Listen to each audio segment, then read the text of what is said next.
the Bible. Is it hard to understand? When it comes to reading the Bible, the first thing that comes to mind is the fact that this is the Word of God. The seals have been broken, and the truth is here. And when we go throughout the scriptures, when we go throughout extra biblical records, we find that the language that God employed, that He used to create the heavens and the earth, was the Hebrew language. Christ said, I came for the lost sheep of the house of Israel. But yet no one, no religious leader, no religious church out there anywhere can now identify the 12 tribes of Israel. Can we? God is quite simple, but it seems as if man makes understanding Him hard. What are those mysteries? The truth of your book and the truth will make you free. The Hebrew and Bible Academy, you're invited.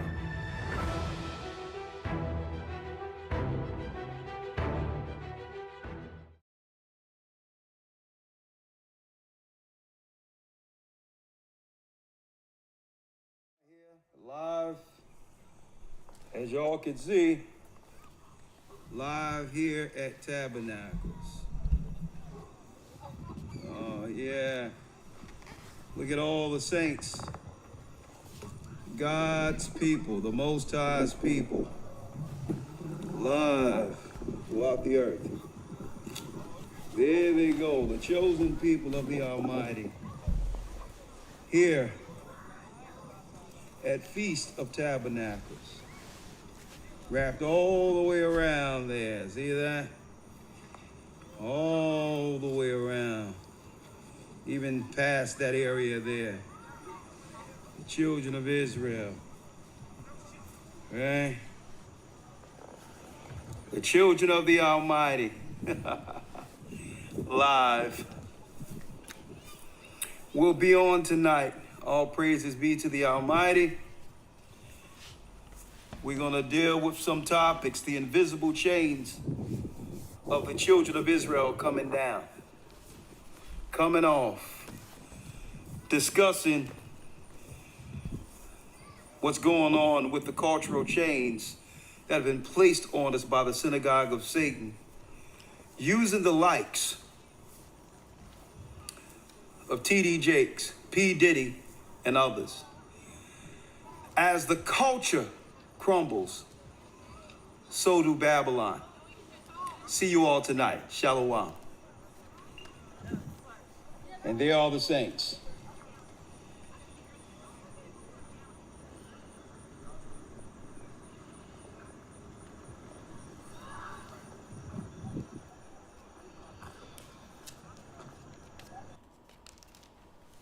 Shalom, brothers and sisters. Shalom, shalom, shalom. We're here not too far.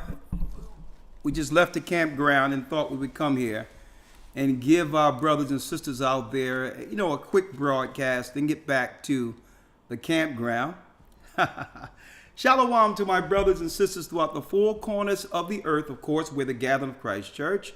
And yes, I'm Elder Ricard Shiar, along with, of course, Elder Lawyer. But we have a special guest that we dragged out of camp this evening. The Bishop of New York. Introduce yourself. You need no introduction, but introduce yourself. They don't usually see you with us, but go on. Absolutely. Shalom, family. My name is Bishop Shamal from Gathering of Christ Church, New York City. All praise to the Most High. All right. Now, hey, we got to talk. Speaking of New York City, folks, we got a broadcast for you tonight. You can see the title right there. The breaking of Judah's invisible chains. Well, what do we mean by the invisible chains? We're going to break that down. And we're going to have sort of a panel tonight where we'll discuss what's really going on under the cloud of P. Diddy, right? What is the Most High doing in the midst of all of this? And why all of a sudden the world powers, Elder Lawyer and others, are taking one of their main players off of the chessboard, P. Diddy.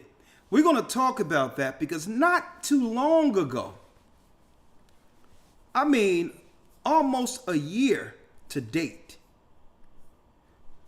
Did y'all know that almost a year to date, September 15th, 2023, in New York City, this happened?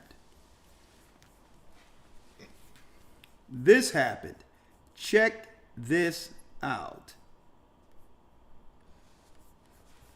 This was just 1 year ago. New tonight, Sean Combs, known as Diddy, was arrested. Combs was arrested. Hold up. Not that one. Not that one. I got him out of order. This just happened a year ago.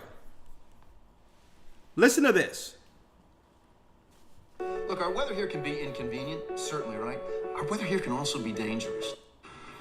He already has the keys to some pretty exclusive places, and now Sean Diddy Combs can add New York City to that list. It's Diddy Day in the city. Videos have been playing on the Jumbotron for TSX Broadway, and the crowd waited. Then around 11:30, the doors opened for the mayor and the artist. The bad boy of entertainment is getting the key to the city from the bad boy of politics. I want to thank y'all for this honor and just recognizing me being from New York, giving me the key to the city. Diddy finally has the key to the city. Today's event coincides with the release of his new album, The Love Album, Off the Grid. That was just 1 year ago to date. In almost the same month, the month of the trumpets, the 7th month, where there's an announcement made that could change going forward. 1 year back, he received the key to the city. Now,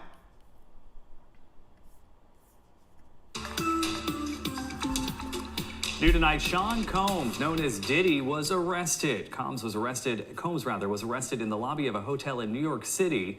The charges against the rapper turned music mogul aren't known yet, but it follows a wave of lawsuits filed against him, alleging sexual assault and an ongoing federal investigation. Investigators interviewed several people in relation to allegations of sex trafficking, sexual assault, and the solicitation and distribution of illegal narcotics and firearms, according to a source familiar with the investigation. Now, did he have the illegal drugs and firearms a year ago? Right. An ongoing case from the feds, a RICO charge, racketeering, the man's law they use for, you don't know, we listen to that in the car, that they normally use against our people.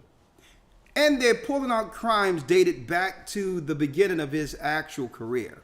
But they didn't know all of this existed 1 year ago when they gave him the key to the city. Now, we're not here in defense of P. Diddy. Of course, with the church, we give a spin that most will not talk about concerning all of this with a prophetic lens. Right?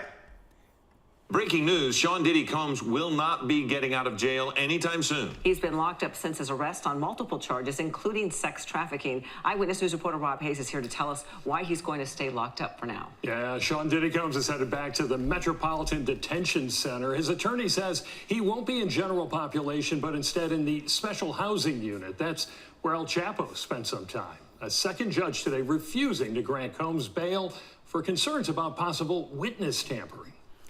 He's going to be in special detainment. Almost similar to the same special care or area of the prison Epstein was protected. Yeah. Same place. You can't have him in a normal population. You have to have him someplace he'll be safe. Sort of like the safe place Epstein was kept. Yeah. Quite interesting. We see how that turned out. Yeah. Listen, if you're going to put me where Epstein was, listen, just push me in the general population, all right? Right. But anyway, let's go. Another day in court for Sean Diddy Combs and another letdown. The hip-hop mogul once again asking a federal judge to let him await his sex trafficking trial at his luxury home on an island near Miami Beach, offering the $48 million home as collateral in a $50 million bail package and citing dire conditions at the detention center he was ordered to yesterday. Okay, so he never really had a music career, according to the new charges. The whole, I would say, conglomerate that was set up was solely for a sex trafficking ring. And really, the music business, the rapping and Biggie and all of that was just, the front businesses. Yeah, that was a side hustle. That was his side hustle. Biggie Smalls was his side hustle. He was really using everything to deal with this clandestine sex trafficking ring. Wink, wink. And because of the houses that he actually acquired, which while doing this, Ciroc and all these others, legal businesses. Well, for some reason, all of his businesses that he acquired legal, well, they're really the housing, the mansions, they're all a part of the racketeering ring. So therefore, the government is going to be commandeering those, right? Right.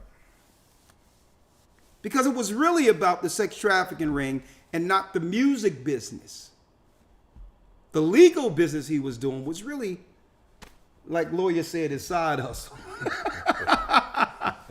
But today, a different judge sends him back to his cell. Someone's presumed innocent, so you're presumed that you get bail. Now, we're going to keep it there on P. Diddy because I don't think it stops here.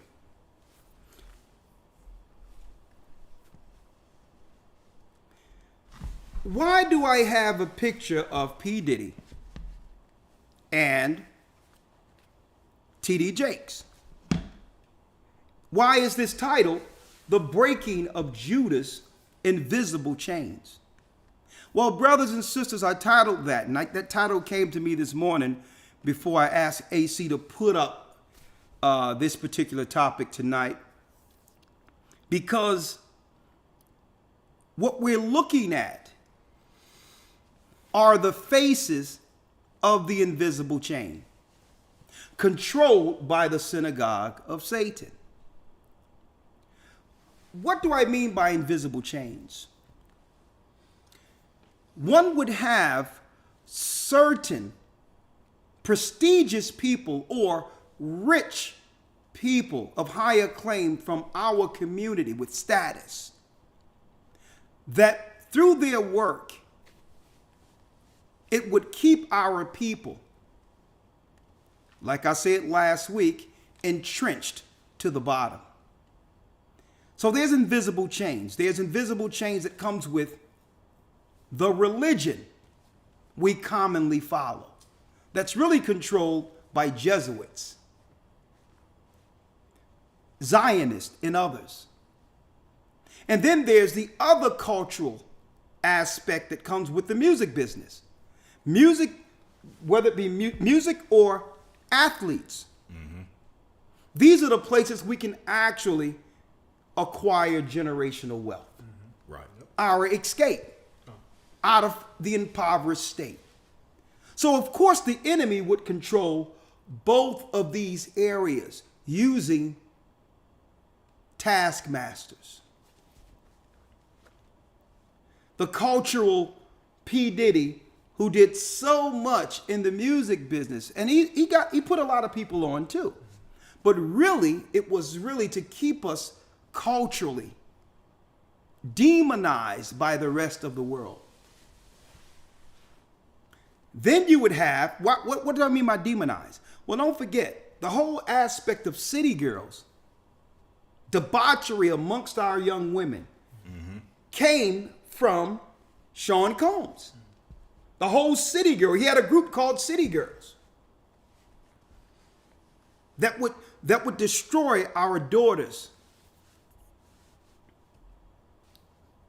and push them further into degradation and debauchery using the business. And guess what? Who funded P. Diddy to uphold the daughters of Zion as city girls. And then you would have T.D. Jakes. T.D. Jakes was used, him and Tyler Perry. They were both used as religious gatekeepers. Under the guise of religion, they were able, through Tyler Perry's movies, to actually desensitize us to the gay life, where our women would no longer take advice from the men in their house, but yet a cross-dressing big mama by the name of Tyler Perry. So you have T.D. Jakes, the religious, and I'm going to show you how strong T.D. Jakes' spirit was in changing everything when it came to the Christian ministry. Before T.D. Jakes, the community stayed in some type of moral standing through community churches.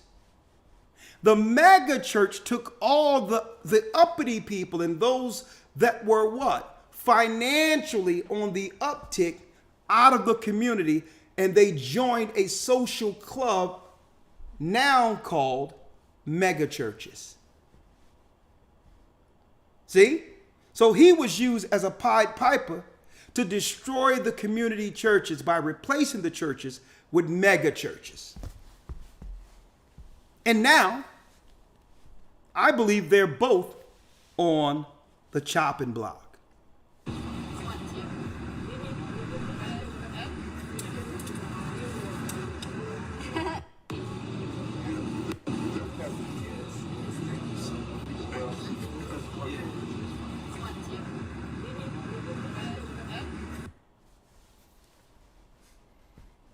Now,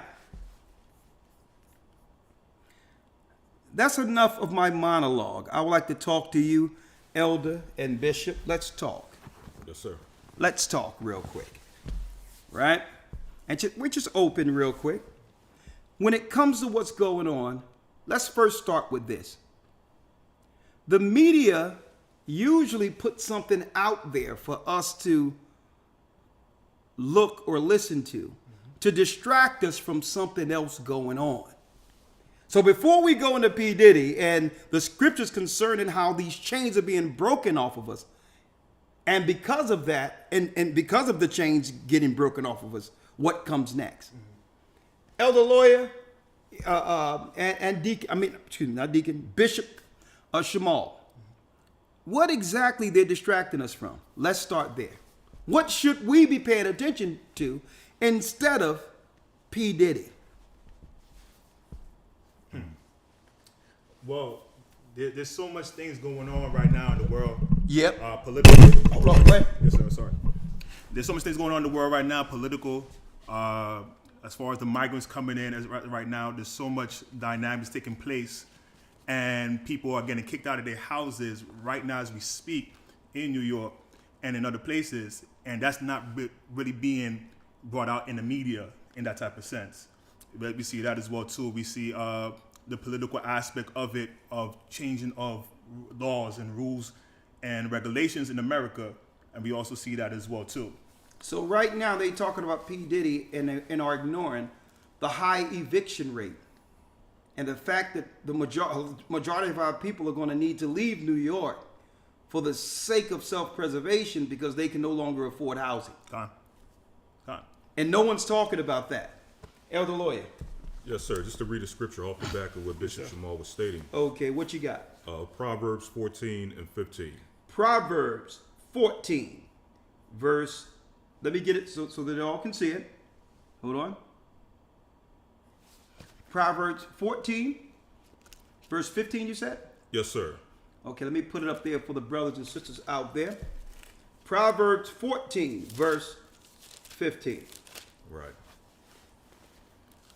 It reads, "The simple believeth every word, but the prudent man looketh well to his going." Right. So I think they understand something about us as people in general, especially our people, the children of Israel, They understand that we believe every single thing that's put in front of us. And you put so many things out there from one week to the next. Think about this past month, how many things have hit the headlines, and you thought this was the main topic of discussion, the main conversation that would persist for at least a month.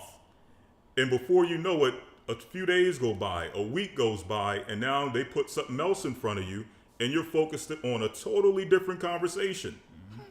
And we've seen this happen throughout the course of the past few years, but just think about this past few months. Just last week it was all about the presidential debate and who won the debate, and then the fact checking of the debate, and then right after that, what happened? A second assassination attempt on the president. That hit the screen, that hit the news for a few days, and before you know it, this hits, and we totally forgot that happened. So, as the scripture says, the simple believeth every word. Yes. Everything they put in front of us, hook, line, sinker, we fall for it, and before we know it, all the important things, like you just mentioned, just pretty much go out the window. Yep. Man, that's deep within itself. Because you know how the liberal media operates. There's no way with Kamala's polling, her polling is tanking right now. Yes, it is. There's no way in the midst of her polling tanking and people actually asking her whether or not she's going to do anything for our people. There's no way they was going to allow Trump to overtake the media cycle after a new assassination attempt, where now the sympathy goes towards the conservatives. So everything is timing for these people, especially in an election year. Everything is timing. It was like, well, hold up. We can't let him soak up all of the media. That's all they're going to be talking about. Okay, what we got here? Well, we got P. Diddy, who's already ready to turn himself in, and all these other things. Well, we're going to have to make him the biggest story right now so that nothing else matters. And a matter of fact, there's so many eyeballs looking at this. Let's do some more bombing on the Palestinians at the same time. Let's go bomb the Palestinians. And while they're looking at this, we have a long time between now and November. How about letting about another 2 million more illegal immigrants in to take over the black community? How about that? How about that? While everyone is looking every other place, the borders aren't shut yet. Let's open this up for 2 million more illegals that will utterly decimate the country and press upon the children of Judah. Now, I'm going to get back to so-called P. Diddy in a moment. But I need y'all to think about this, folks. If they destroy, and I believe they've done so, I don't think it was a coincidence with what they have done to hip hop, what they have done to the music genre, and watering the music genre down, putting non-talented people in position. Instead of Whitney Houston, they giving us City Girls and Sexy Red. Okay, instead of Michael Jackson and others, they have given us Nas X. Right? So it's no coincidence that they have been imploded any way that our people could acquire generational wealth. They can only do it one way or the other. If they destroy the music business altogether, that's actually closing a door that really gave our people some level of financial generational wealth or a hope to get out of our current condition. So now the door is shut.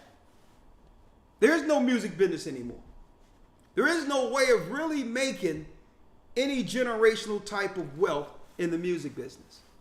And I think that's a sign that that door has shut. And I'm going to tell you why. That door is being used outside of what they wanted to use it for. They wanted to use it for control, debauchery. They wanted to use it to demonize our people. But we've been using for years, from the time of Sam Cooke, James Brown, Michael Jackson, even up to our current time, Kendrick Lamar, we've been using the music business to disturb the political arena by stating that we are the children of Israel.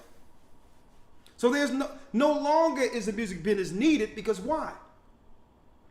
Because these people, TD Jakes, in the music business, gatekeepers, were actually put in position to keep us from ever finding out. So guess what? The paymasters no longer need people like P. Diddy. If you cannot keep these Negroes, who are the tribe of Judah, under control, we have no use for you.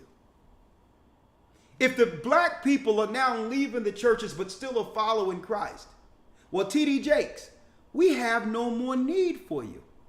It's time to expose you. The elites are coming down. And what part does God have in this? We're going to talk about that today. Elder Lawyer. Yes, sir. If you will, let's go to the scriptures where the Most High brings judgment, and he says he starts at his sanctuary. Yes, sir. There's a spirit moving in the earth of judgment, for judgment. And I hear people out there talking, and we talked about that before the cameras came on. I know a lot of people talking about this. Let me tell you, what P. Diddy has done and what they're charging him for. Let me tell you, brothers and sisters, what Hugh Hefner did and others like him continue to do would make P. Diddy look like Little Bo Peep. Right. And everyone out there is looking at this and saying, well, guess what? Well, why is it that they're going to let these people go? And but the black man, they usually try to you want to make this a racial thing. But the whole thing is, folks, we can't have it both ways. If we're going to be out there saying they're not like us, we can't be like them. That's right. Yep. There is a double standard. Our people have always been the moral compass of the world. So P. Diddy can't get away with what Hugh Hefner can get away with, because Hugh Hefner is not from the chosen stock of God. There's moral accountability that God has with his people. And to whom much is given, much is required. So we can't have it both ways. We can't be out there and brag about all the gift the Most High has given us to have our light shine and the talent he's given us, and not balance that and give praise to the God for the talent by living moral. See, it comes with something. You can't claim, well, they're not like us, but we're trying to be like them. P. Diddy even said that he's the black Hugh Hefner. See? So guess what? There's a double standard. And this is what they're telling our people. You should have been understood there's a double standard. You can't do what they do because the Most High didn't give them what you have. The Most High didn't give them our gifts, our talent. So therefore, we were supposed to carry this and treasure this spirit of being Jacob. Guess what, folks? Puff Daddy know we're Israelites. Okay? 100%. He was there when we were all on the streets in New York and all that. He listened. He came and listened many times. Okay? So I'm going to tell you this. So he knew right from wrong, but chose to be like them. Time and chance happens to all men. And right now, it's not just the world powers that's making P. Diddy an example. There's a judgment in the earth according to God for those who acquire everything and forget the God that made them. Okay? So don't try to say, and guess what? In an equal world, that conversation would have merit. I've said it many days. Why are you going to have them come down on P. Diddy and all that when this is all Hollywood does? Anything, let me tell you, if they can have a RICO charge every day of the week if they want it. Yes, sir. Right. They can start in the Kardashians' house if they want it. It's who we want to pick today to have a RICO charge, because drugs, women, sex, debauchery is the run of the mill for Hollywood.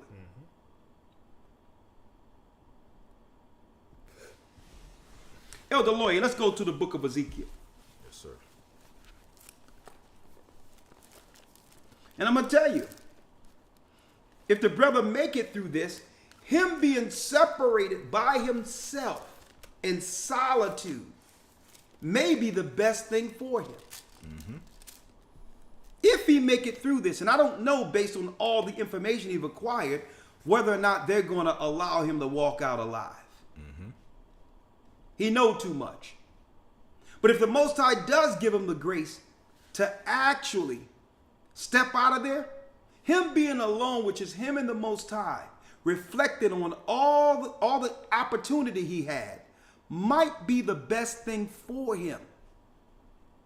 It might save him from itself, because you see what he do with everything. This may be his road to Damascus moment, where he don't have enough money or enough riches and all that to destroy himself. And I'm always looking on the forgiveness side, the hope that someone has an opportunity to change side. It may be the best thing for him that the Most High allow it to be snatched away. Right? I mean, he would have been better off. Let me tell you this before I read the scriptures. He would have been better off taking his money, all of his money, and going into all the inner cities and just throwing it all out there in each major city where our people are suffering. He'd been better off doing it that way, because the vultures, they're circling. Be it his lawyer or other lawyers, civil cases, and everything else, folks, they are making sure that generational wealth doesn't trickle down to our people at a time when they're trying to replace us.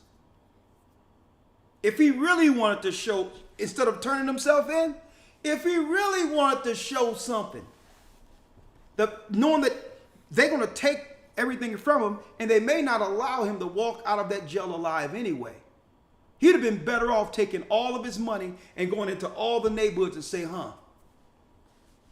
now what? I'm throwing my money in the streets. Because right there, he would have did what? He would have won the neighborhood to back him and be behind him. He could have just threw it out there and say, listen, whatever happens to me, it's whatever. And you know what? Everybody would have got in front of him and say, no, you're giving us resources to oppose the immigrants that the government has been throwing money to. And guess what? That's a message to all of the other so-called stars out there and celebrities out there, because it won't be too long before you're next. And either you give it back to your people or the vulture's going to take it. That's your choice. Now, if you give it out to the people, there's nothing for them to come for. I'm going to tell you. And I know they look at these broadcasts. I'm going to tell you, they may just have to just throw their money in the streets and say, I'm now financing my people against the what? The invisible war. The immigrants coming into our community is a war.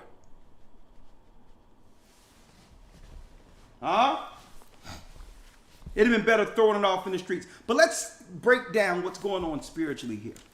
We're in Feast of Tabernacles. After the trumpet, after atonement, we're going to talk about what's going on at the camp a little later. But Elder Lawyer, let's get Ezekiel and show brothers and sisters in the heavens what's going on, if you can. Yes, I'm going to the book of Ezekiel. Let me put it up here for the brothers and sisters. The book of Ezekiel. Ezekiel, the 9th chapter. So this is what's going on in the heavens, folks. For those who don't know to why the gatekeepers are coming down.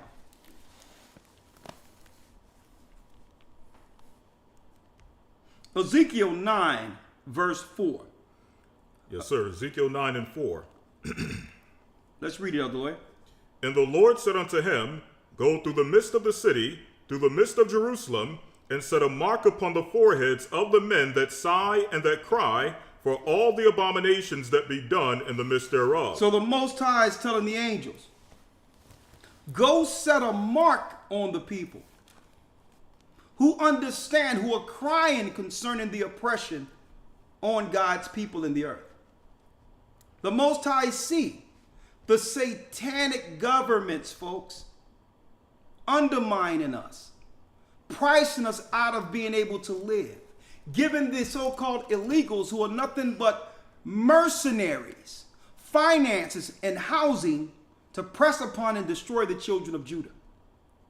And the only resolve or answer they have for us in the government is, well, if you can't afford to live, then if you're pregnant with a child, kill it. The only solution the governments are giving our people is to abort their children. And so guess what? The prayers of the saints have gone up before the Almighty, and we ask for a judgment. And don't complain with how the judgment looks. This is what happens when no one on earth will help our people, so God brings help. So here's the help.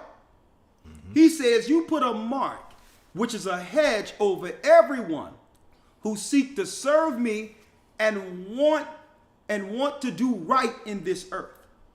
Because when I'm coming through, when I come through, nothing is going to be left except those who are on my side. And that's what our God is saying. He told the angels, listen, we are about to wreck shop down there. We are about to wreck shop down there. Anyone with any influence, power that can actually help our people have betrayed my people. They see our people suffering.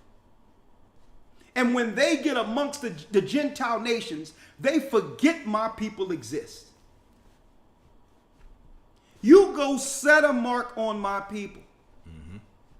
Because when I come through, I'm wrecking everything. Only those who have the mark will escape this. So to some degree, the Most High has given what? He's given the powers that shouldn't be on earth. He's given them the authority to take down. Yep. So what he does is he put a hedge over those who belong to him, and he let the enemy wreck shop amongst our people who refuse to come back to God.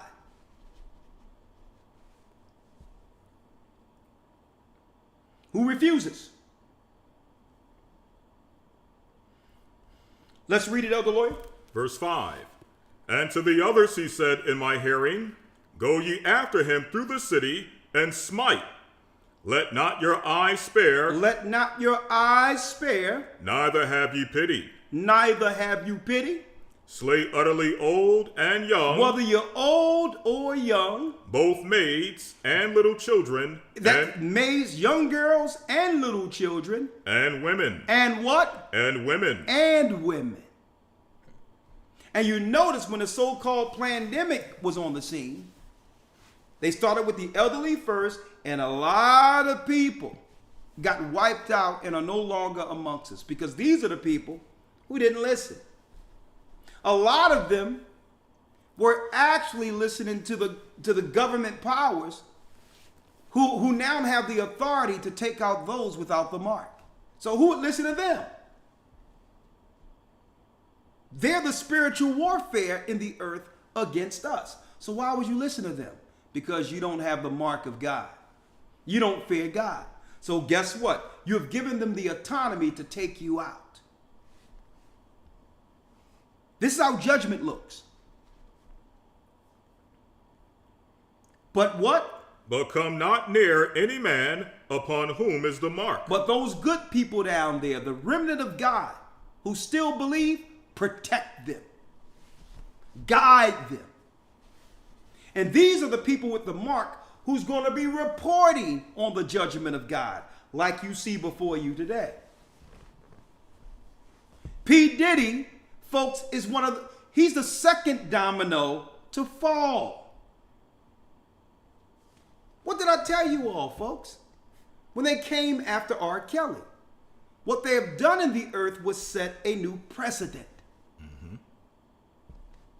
They set a new precedent. Where it's not El Chapo with kilo of drugs for RICO charges and racketeering anymore.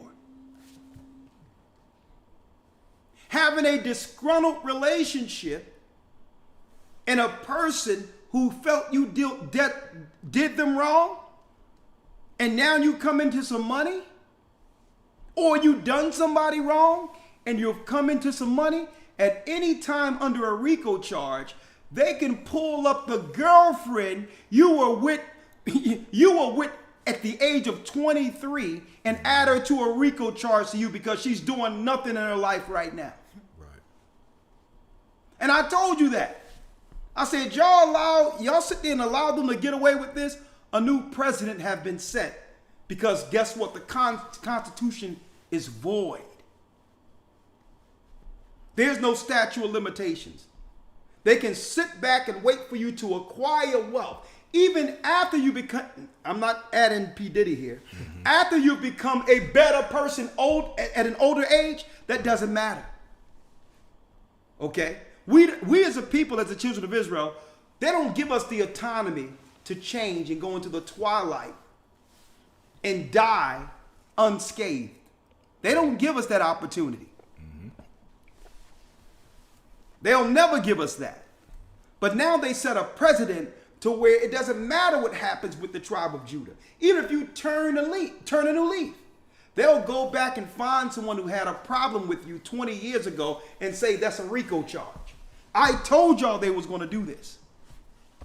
And now that they don't open up those can of worms, guess what, folks? I said this. As soon as they came after R. Kelly, they're taking generational wealth from every mogul and everyone that has generational wealth amongst our community who've acquired it in the music business. They're going to take it. Because guess what, folks? I know how the music business rolls. And there is no music business when I was coming up without a lot of young girls underage running after every concert through every city. Mm-hmm. Whether it was New Kids on the Block, whether it was New Edition, whether it was Belle Biv DeVoe when they broke up. After the concert, there was nothing but underage girls in the hotel rooms. Mm-hmm. Because they were the ones buying the tickets. Right. They were the ones buying the tickets. Women in their 20s and 30s, they weren't going to those teeny bopper shows. They were getting on with life, going to church, having children. It was the demographic between 15 and like 18, 19 that was going to those concerts.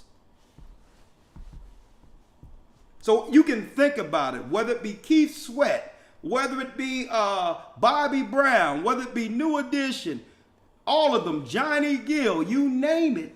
Hey, and then I'm not even talking about on the hip hop side. Mm-hmm. Right.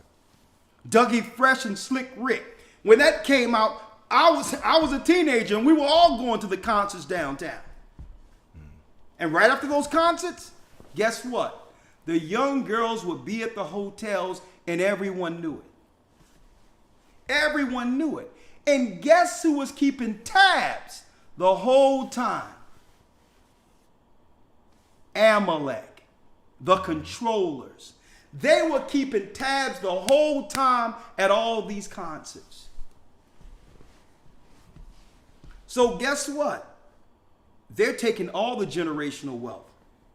And now that the immigrants will replace our people, folks, that glass ceiling has lowered for our people to be able to acquire generational wealth. And then we looking at the sports side of things, right? The sports side of things. Why do you think that the NFL is doing international games? They're going into Brazil introducing the games. They're going into Africa and different parts of the UK to get actors cosplaying Black American people here, Judah in America. They become the new actors. They become the new, because guess what, folks? There were more slaves dropped off in Brazil than America. So that's going to be your new pool for sports. Mm-hmm. Africa is going to be the new pool for sports. Mm-hmm. Right. Why? Because Judah have sounded the trumpet. It's through Judah that the whole world understands who the children of Israel are. It's to a point where even Candace Owens, it have reverberated throughout every class. You can say what you want. Candace Owens would be considered high class. And even she's out here calling them the synagogue of Satan, using the same scriptures that the po folks were using on the streets. It's like, you know what? We have to shut Judah down. They're causing political disruption throughout the whole earth. And we have to make sure these people don't have generational wealth. And we have to go after all of the high positions that allow them to acquire it. Let's talk about it. Let's read that last part again, Elder Lawyer. Yes, sir. Verse 6. Slay utterly old and young, both maids and little children and women. And who? And women. And women. But come not near any man upon whom is the mark, and begin at my sanctuary. And begin where? And begin at my sanctuary. And this is why P. Diddy and others can't get away with what others have gotten away with. Mm-hmm. Because when judgment comes, God starts with his people first. He says, nah, I know the whole world is evil, but we're going to start at where? We're going to start amongst the children of Israel first. Why? Because the Most High gave us the task of delivering morality to the earth with the laws of God. See? We know better. He says, so when judgment comes, so that no one can claim that the Most High is impartial, more of God's people is going to die opposed to anyone else. Because he's going to start with us. Hey. And then they began where? And then they began at the ancient men which were before the house. And it starts with the ancient men, the wise men who know better. People like T.D. Jakes and others who know better. People who are like in what? The Boule, who know better, folks. And the Freemasons, who know better. You can say what you want. They are well-learned men. Mm-hmm. And above all, folks, they know they're wrong. They know the same knowledge they've acquired could actually help our people. But they're only keeping that knowledge for a niche group to become controllers while our people die in the streets. So the Most High is saying, you know what? All the traitors, they've had ample opportunity to get themselves together. Go after them. And folks, no one is safe. When I say the whole music business is done, folks. Any 2 times the world would allow Whitney Houston to be drowned in a tub while everyone was still partying at the Grammys and say nothing.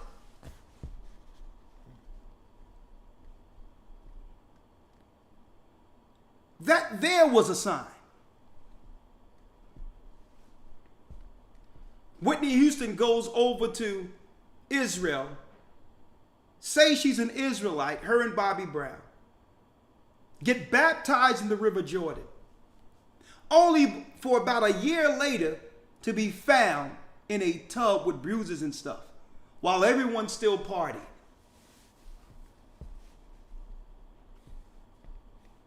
That should have been a sign.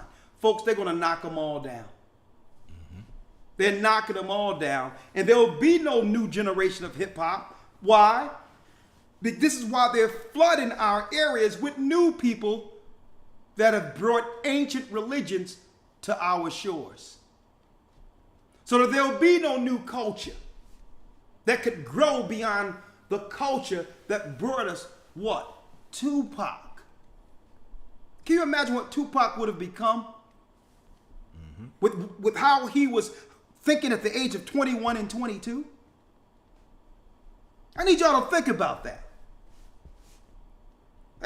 He says, no, when these people get together and do music, when they get together and create, God is there. They change lives, and eventually they will affect the world politically. We must eradicate the world of any culture that comes from these people, because God comes through them. So let's bring over the Hindus, the no-talented Hindus, the no-talented Asians. Just bring anybody over with no talent at all, but we're going to extinguish the strong spirit of Judah, is what you're seeing. So I'm giving you I'm showing you the judgment of God, but then I'm also showing you how it plays out real time in the earth through judgment, where the Most High allow those from the dark side to wipe away those who cease to repent. He'll let them, and it tell you in Thessalonians, he that letteth will let until the Most High take him out of the way. The synagogue of Satan is going to always operate against us. And anytime we refuse to come back, the Most High will use them to come against us. Okay? If you're in the witchcraft, you're in the sorcery, you're in the evil, whatever you're into, eventually, when you get out of hand, guess what? He'll use Esau to come against you. A matter of fact, Elder Lawyer, if you get that too, let's get that in Kings real quick. When King Solomon went off, and y'all want to talk about a big party. Y'all want to talk about somebody who's getting together with all types of drugs and all types of women and all this others. Hey, let me tell you folks, we don't need to look any further than King Solomon. See? When you acquire everything and forget the God that made you. Okay? I'm going to show you what happens when you go against the Almighty and begin to philander with all these different women and all that. The example was in the Bible with King Solomon. Elder Lawyer, and then it shows you who the Most High uses if you refuse to come back. And P. Diddy, if you got a computer, you need to be hearing this. Let's get it out of Kings real quick, Elder Lawyer. 1 Kings 11:1. 1 Kings, thank you, Elder Lawyer. 1 Kings 11:1, let's read it. But King Solomon loved many strange women. King Solomon loved many strange women. Together with the daughter of Pharaoh, women of the Moabites, Ammonites, Edomites, Zidonians, and Hittites. Man, he was having a party. Read. Of the nations concerning which the Lord said unto the children of Israel, ye shall not go into them, neither shall they come in unto you, for they will surely turn away your heart after their gods. Solomon clave unto these in love. Solomon clave to these in love. He ended up building temples to these women. And guess what, folks? Sex rituals and all of that stuff comes out of what happened with Solomon. Mixing what? Religious practices and sexual activity. That's what was going on, folks. Opening up a gate of debauchery to where now the children of Israel would begin to operate like this. And then guess what, folks?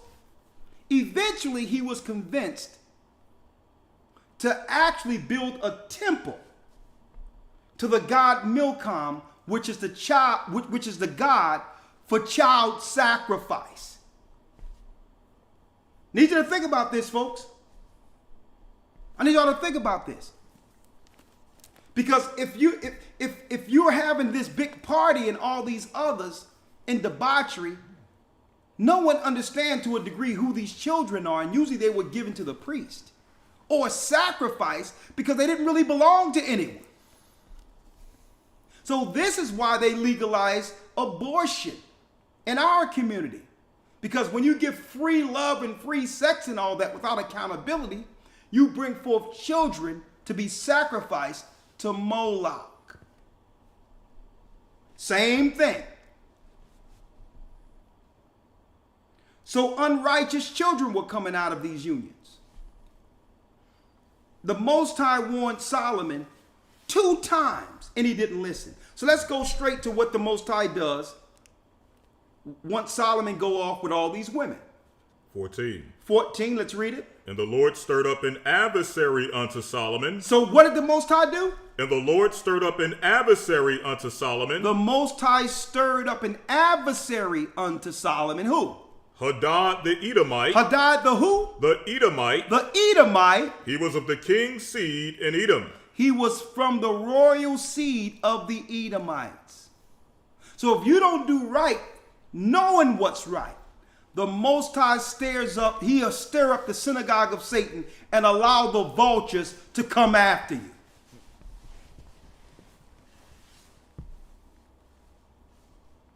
So I don't want to hear that crap. Well, the white man did this and the white man did that. The white man can't do nothing the Most High God won't allow. You're only complaining about him because you're not willing to listen to God.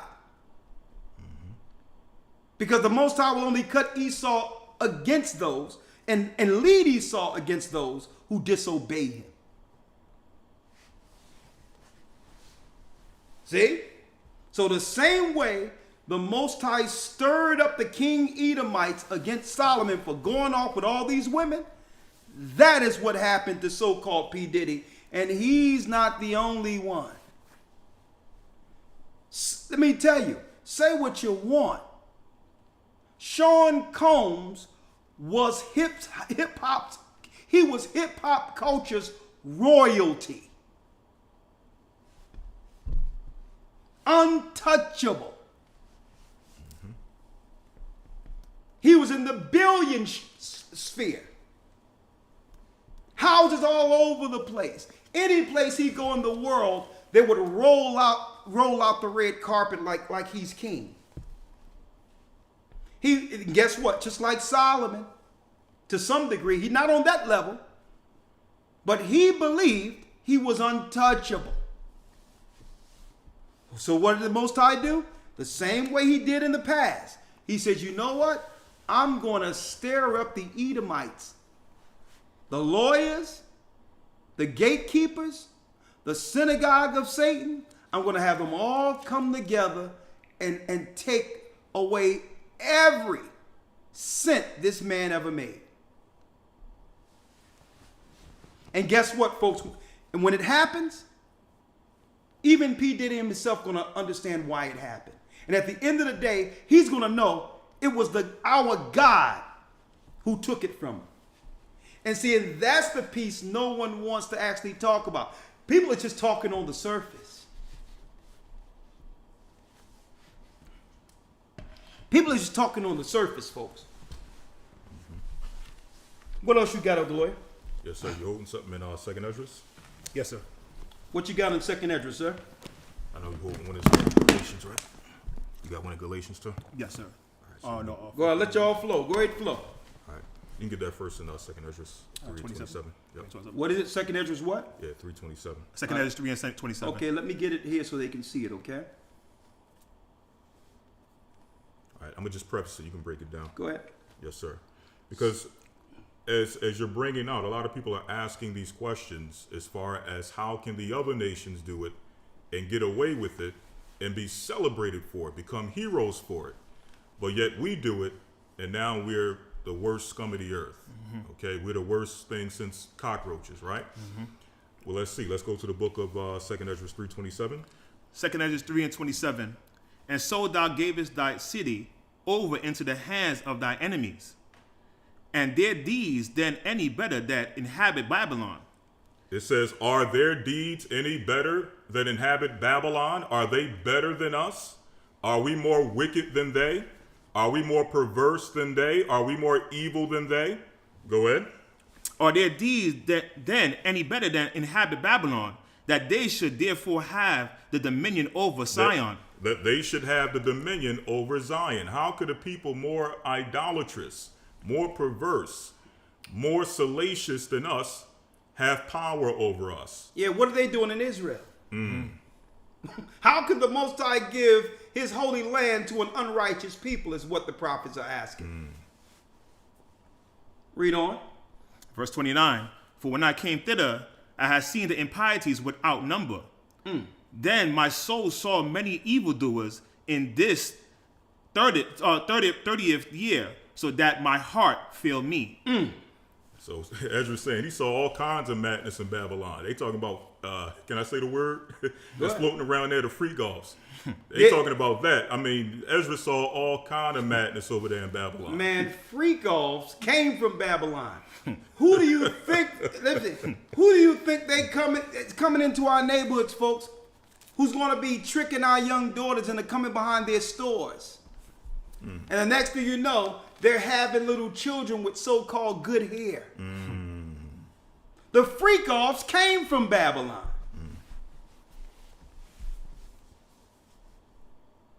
Come on. Verse 30. For I've seen how thou sufferest them sinning, and hast spared wicked doers, and hast destroyed thy people, and hast preserved thy enemies, and hast not signified it. Verse 31. I do not remember how this way may be left. Are they then of Babylon better than they of Zion? So are the Babylonians better than us, the prophets are asking? These people are straight satanic freaks.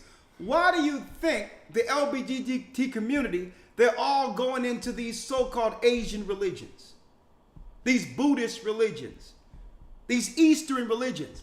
Because all of that transsectional stuff is accepted amongst their priesthood. Right.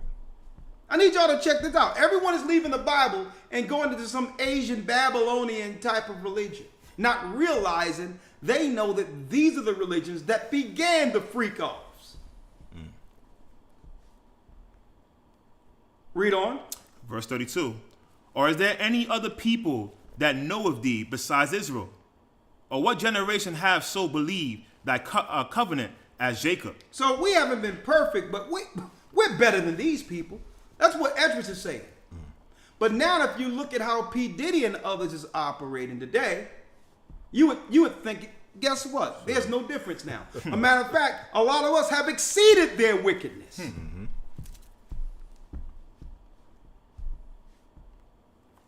Read on. Verse 33. And yet their reward appeareth not, and their labor have no fruit. For I have gone here and there through the heathen, and I see that they flow in wealth. He say he went amongst the Gentile nations, like going to Manhattan, Rittenhouse Square, and all these rich areas today. He see how much wealth they've acquired, how rich they are. And Ezra's like, man, why are you allowing these people to be so rich, how wicked they are? Like your Hugh Hefners and others. And people can say what they want about P. Diddy. Guess what? Epstein was doing this with children. They do stuff, and I'm talking about real. That's why even R. Kelly said, well, listen, man. Exactly. I don't have nobody down there with chains. Exactly. As if he knew that there's a lot of these Hollywood people that be having these children down in the basements in chains from other countries and all that, and selling them to their little rich friends. And they flow in wealth. The Most High say these other nations are wicked and rich. Read. And I see that they flow with wealth, and think not upon thy commandments. And they could care less about God's commandments. Read on. Verse 34. Weigh thou therefore our wickedness now in the balance, and there's also that dwell in the world. So compare what we do to them. We're not as bad as these other people, is what Esdras is saying. And you know what? We're still the moral compass, but guess what? We're losing badly now. Because there's so many of our people have gone away from God in the Bible. At least back then, we still had some similitude of faith towards our God.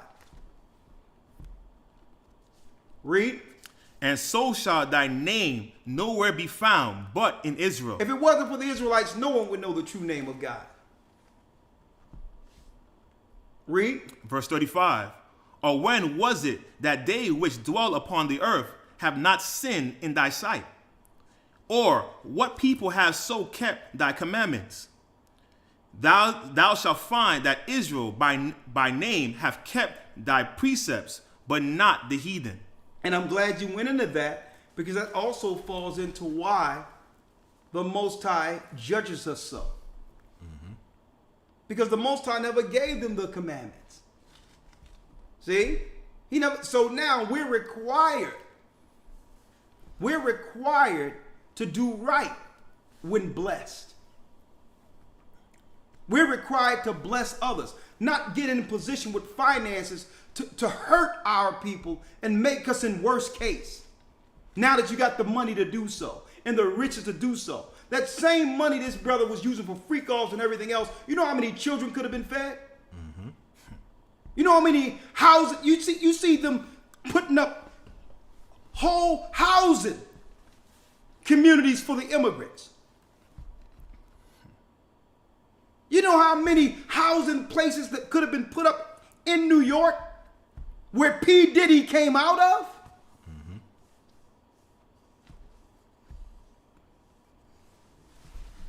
So that's the shame part of this, because they'll sit back and our own people will see our people suffer and not come together like the Oprahs, like the Tyler Perrys, like the P. Diddy's, and say, you know what? I see them regenifying our people.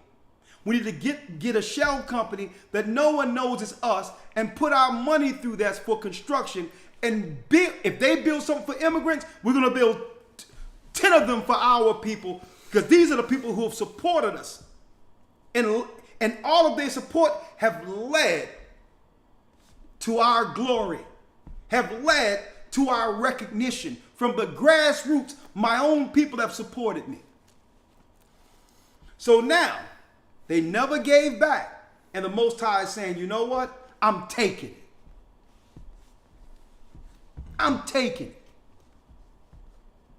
The Gentiles build right under you, knowing that it's going to affect your children. These are going to be the next door neighbors of your children. People who've come from rat poor dirt areas, who have always held vitriol against and envied Judah in America. And now they're going to be living next door to your daughters. Next door to your sons. And those who have the financial fortitude to help battle against this stuff, to help us financially against this stuff, is that some freak putting all money in freak parties and all that and think there isn't a judgment. Okay, sir. Go ahead, Elder Lawyer. You take it from here. Yes, sir. 1 Timothy 6 and 9.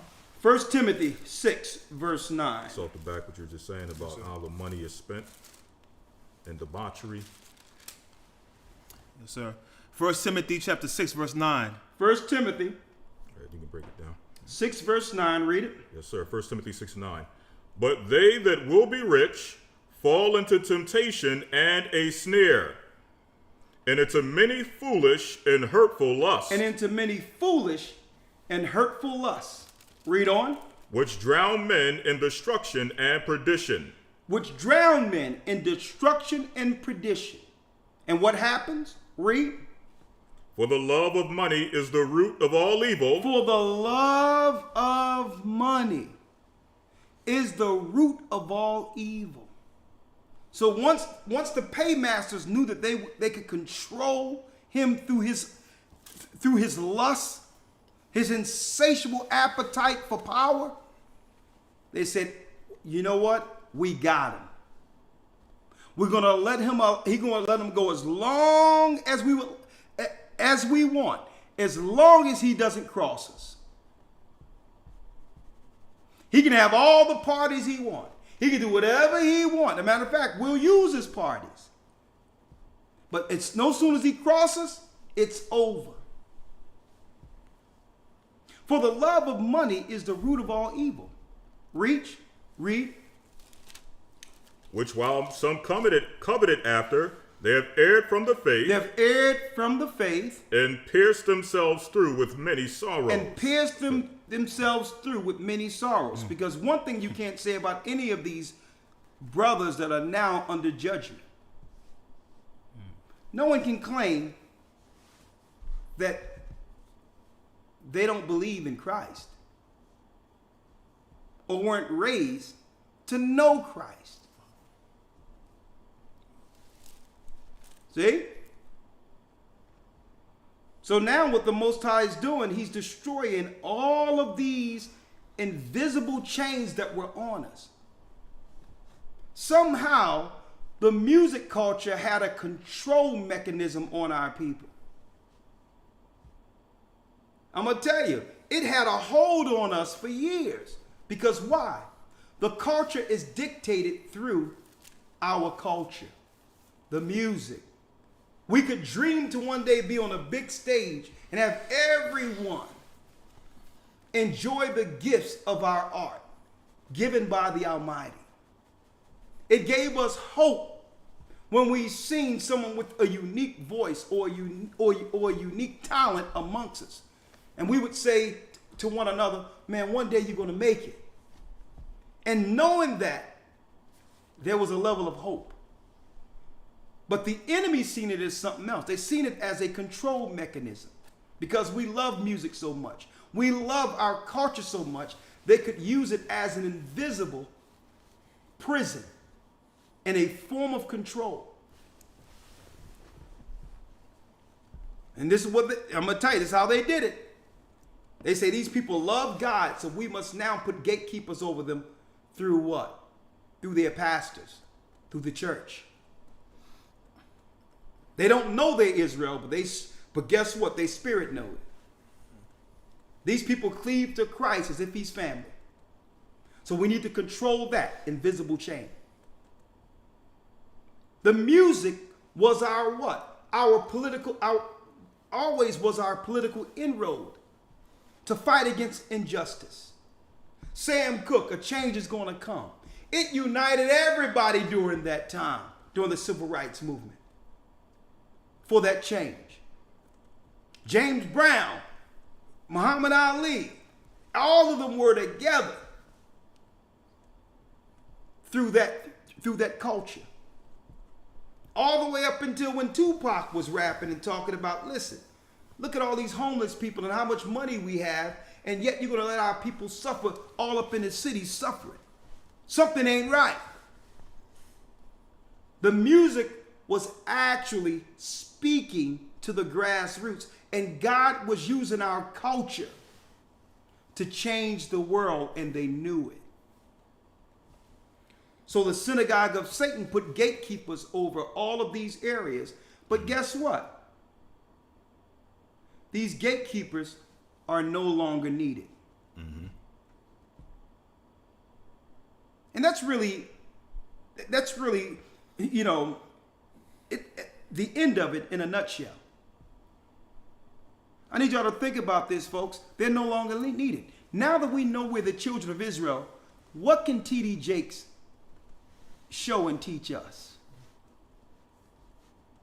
I'm not even going to talk about the rumors and stuff. You notice he went dark after that swallow meme went viral. Have you ever been swallowed? Been swallowed. You notice he just went dark after that.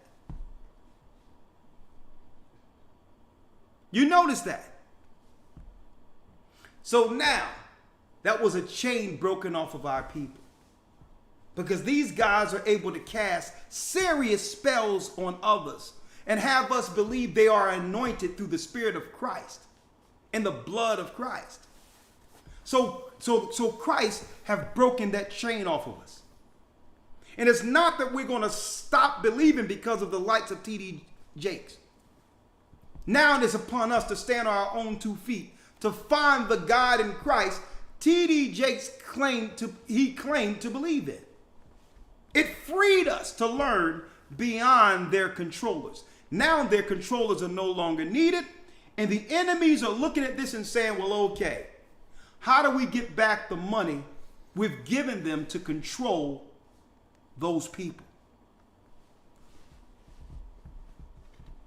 We're only giving them the status and money as a form of control as gatekeepers.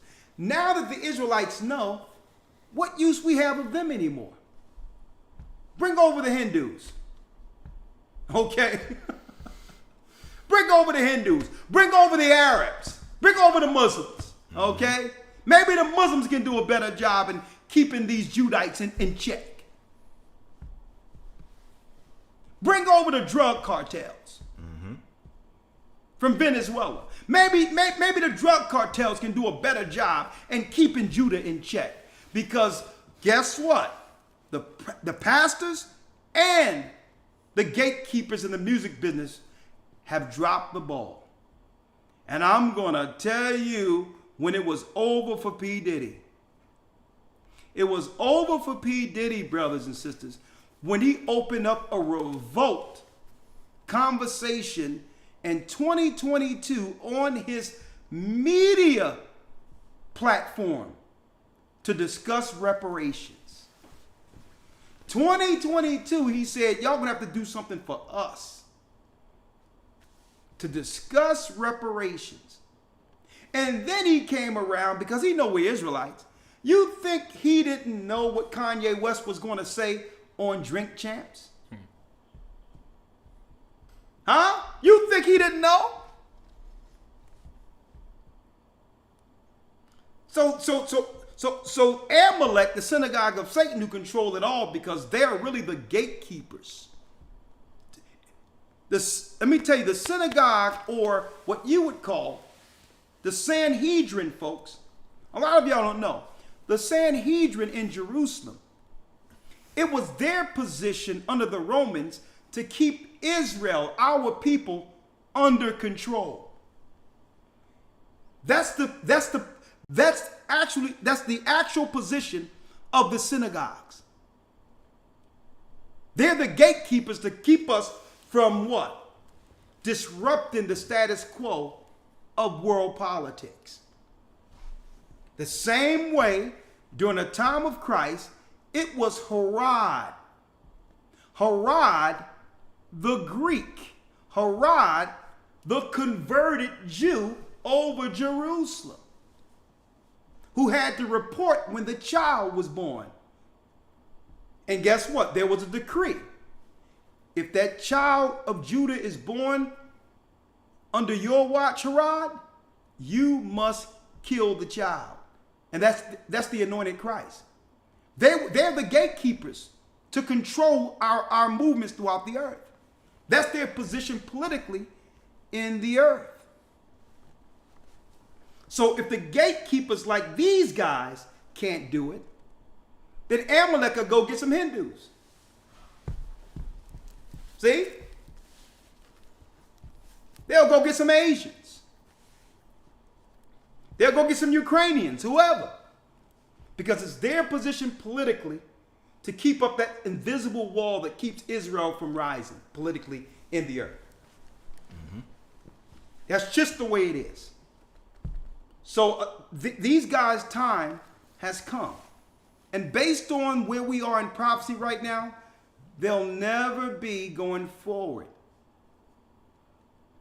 There'll never be moguls amongst our people. They won't allow it anymore. This is the end of the mogul generation. Mm-hmm. Hence the reason Russell Simmons is on an island somewhere where he can't be extradited. He chose an island, a non-extradite island, to make sure the governments of the United States couldn't come after it. It's the end of moguls. Let me tell you, folks, I'm going to tell you right now.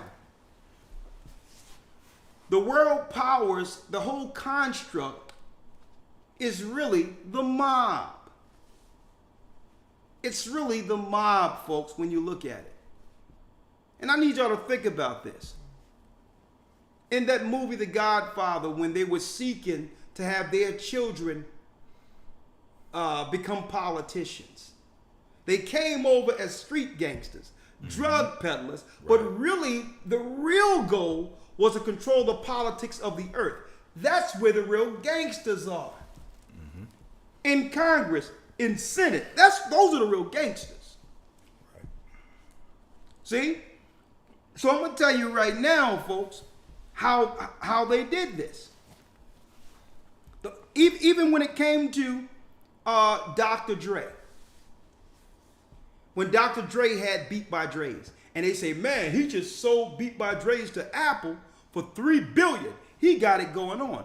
Oh, you thought he had a choice not to sell Beat by Dre's? Huh? Barry Gordy has the greatest record company that have known to man and sell his record company for $50 million. Oh, do you, at that time, that was a lot of money.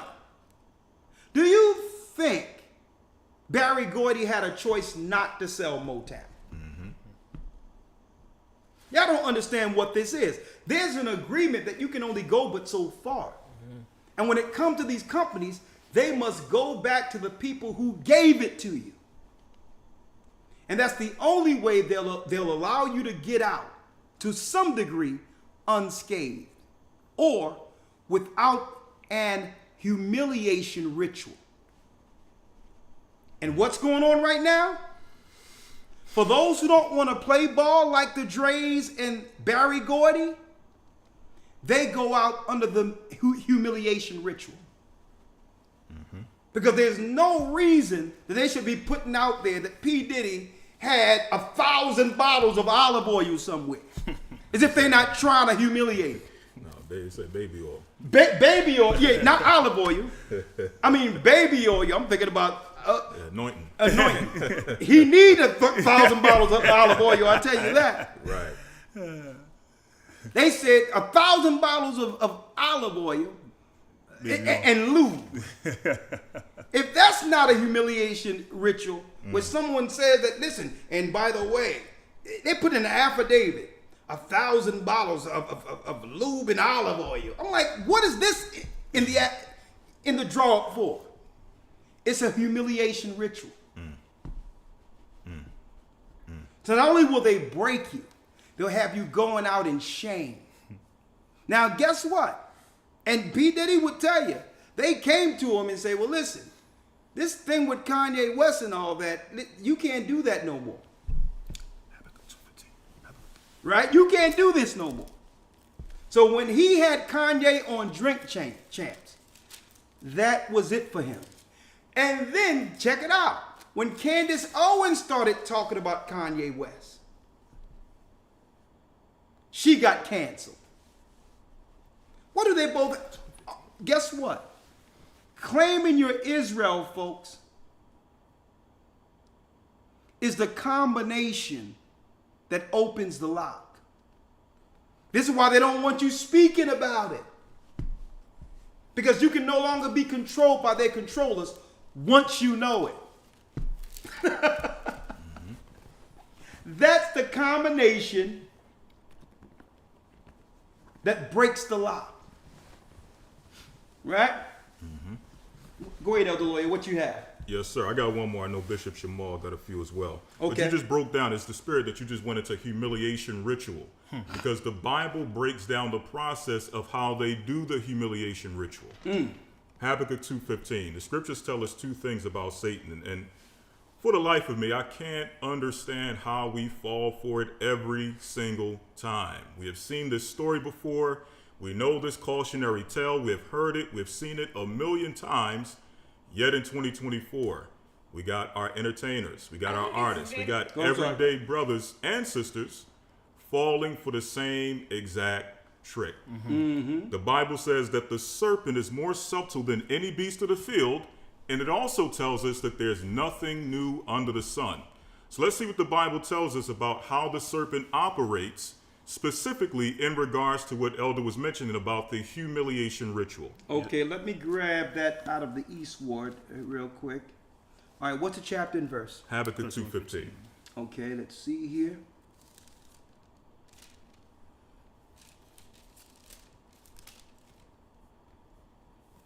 Habakkuk 2, verse 15. Yes, sir. Habakkuk chapter 2, verse 15. Woe unto him that giveth his neighbor drink. So the Bible says, woe unto him that giveth his neighbor drink. He gives you the Hennessy.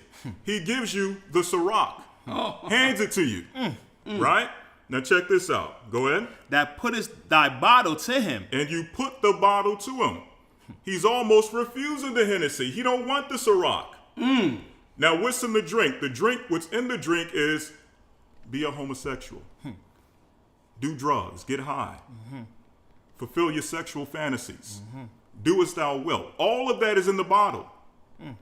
And it says he put the bottle to you. He forced the bottle on you. You don't want the bottle. You say, I don't want to be a homosexual. I don't want to fulfill my fantasies. And if you're 50 Cent, you don't want to go shopping. I don't want to go shopping.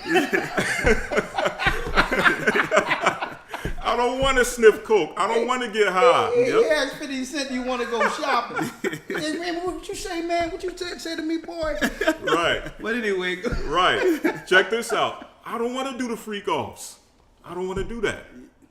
But check out how the devil works. It says he forced the bottle on you until you drink it. Read on. And maketh him drunken and also. He makes you drunk also. And check out what he does when you become drunk. Go ahead. That thou mayest look on their nakedness. That he may look on your nakedness. Man. He turn around while you drunk and say, look at him. Next thing you know, he's sitting there, click, click, click, click, click. Wow. He's sitting there, he'll go behind a wall, the other room, and there's a hole in the wall. You see her eye moving. That thou mayest look on their nakedness. So he'll force you to do it, only to be able to use it against you and shame you with it. Exactly. So at one point, when his talent receded to a degree where he couldn't make money anymore, these parties became his business. Exactly. And he acquired so much information on these people that he could actually, if he wanted to, blackmail his way into billions. I'm not saying that allegedly happened, but it seemed as if he started to realize how much power he had with all of the information concerning videos with those who were at his parties. And it seems like this scripture, man, is so deep. Because it's exactly, Elder Lawyer, what they are accusing him for doing. Right. They'll get inside these places, and next thing you know, he got somebody spiking a bottle or whatever, making some psychedelic stuff and saying, oh, drink. And then after you drink, he's looking on your nakedness, shaming you. And now saying, you belong to me now. Right. Now, I'm not saying this is what he's doing. But here are the accusations, and this should be what? A cautionary tale. Because eventually it's going to be God himself who's going to say from the heavens, stop now. And if you don't stop, he's going to stop you. Go ahead, Elder Lawyer. That's it. That's it on that. Anything else y'all got? Yes, sir. I have something here in Ephesians 4. Ephesians 4. Yes, sir. Verse 17. Talking about breaking from the chains, as you say. So Ephesians chapter 4, verse 17, it reads, "This I say therefore, and testify in the Lord, that ye henceforth walk not as other Gentiles walk." Exactly. So we can't do. Diddy can't do what Hugh Hefner did and live a long life and die of old age without dying in jail. Right. And become an American Yeah, icon. yeah. Hugh Hefner is an American icon. And there was all types of sex trafficking and foreign girls coming through. A matter of fact, there's a tunnel for where the Playboy Mansion was, underground, to a whole neighborhood of rich people who used to actually walk underground to partake in all of these evil things Hugh Hefner was doing. And I'm talking about the elite allegedly were coming to these parties and going to one house and sneaking under these tunnels to deal with foreign girls that were sex trafficked by Hugh Hefner. But guess what? Diddy can't do what Hugh Hefner does and get away with it. That's why it says that we cannot walk as the Gentiles walk. There's a double standard here. Come on. "Ye henceforth walk not as other Gentiles walk, in the vanity of their mind." In the vanity of their mind. And let me tell you, Esau is so vain, he had a magazine named Vanity.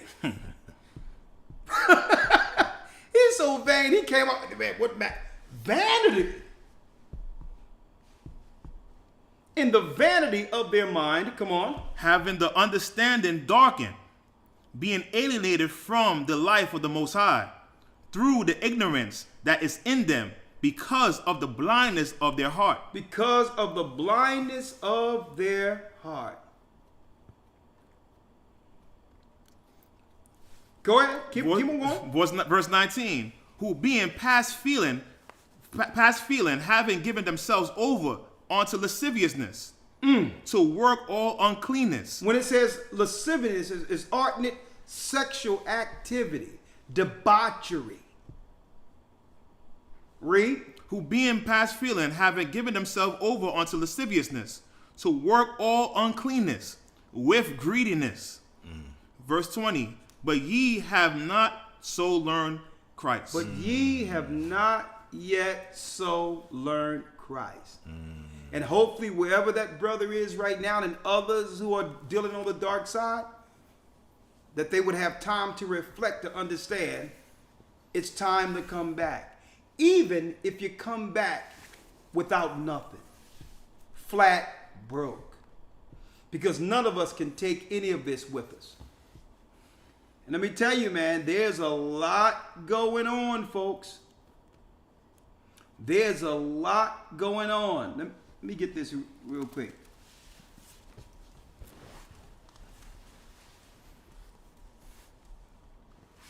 And I'm going to tell you right now, I want y'all to check out this guy right here. Because it's going to come out. So I believe all of this is going to come out. Remember I talked about this during the Feast of Tabernacles in the 7th month. Don't forget, I dropped this on y'all. Let me get something here, 1 second.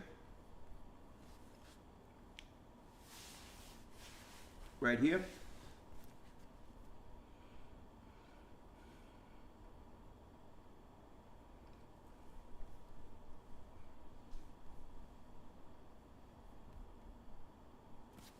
There's a guy right here, a well-known brother from Chicago, was called the godfather of the music business, Clarence Avant. This guy, Clarence Avant, was really like the master or the master negotiator between the elites, synagogue of Satan and jewelry and all that, and those who would make it in the music business. His name is Clarence Avant. And believe it or not, P. Diddy and others would always lean on him for wisdom when the system was seeking to come against them. There's so many charges that was out there when it comes to P. Diddy, where he had chances over and over again, and Clarence Avant would call in favors to protect him. And then Clarence Avant died mysteriously. Now, this wasn't by the hands of P. Diddy. But after he died, there was no one left to advise him. But I believe in all of this, that when they begin to press on P. Diddy or Puffy, it's going to come out what really happened to this man. And it may surprise you who's behind getting rid of him. I'm just putting that out there. I believe, folks, that a lot of stuff is going to come out. And at the end of the day, it's going to be revealing a lot of the wickedness that have been going on to really keep our people under control and keep us under a delusion that came with that culture. I believe that through all of this, what happened to Tupac will eventually come out. What happened to Biggie is going to come out. All of that. And what I hope that comes out of this, that our brothers, our young men, will chart a new direction than believing that there's an escape that can have us grow financially through hip-hop or the music business. That we would need to hold to something else outside of chasing a dream. And guess what? The only choice that's left for our people is the truth. Is the truth. When it comes to upward financial mobility, when it comes to being able to become millionaires or whatever the case is without becoming a football player or a music artist, all of those things are drying up. Even when it comes to manual labor, becoming a tradesman and being able to make money with the work of our hands. They already have the immigrants here to replace us with that. Okay, so the times of being a carpenter and being able to be an electrician and all these others and make money, folks, the immigrants are going to price us out of the market. And I believe that where we are right now is where the Most High wants us. Okay, Judah. Okay, Israel, what are you going to do? You're backed in a corner, and the only one who can help you through this is the Most High. You choose me or choose death. That's where we are, folks. With that, thank you. Y'all have any last words before I pull up? Let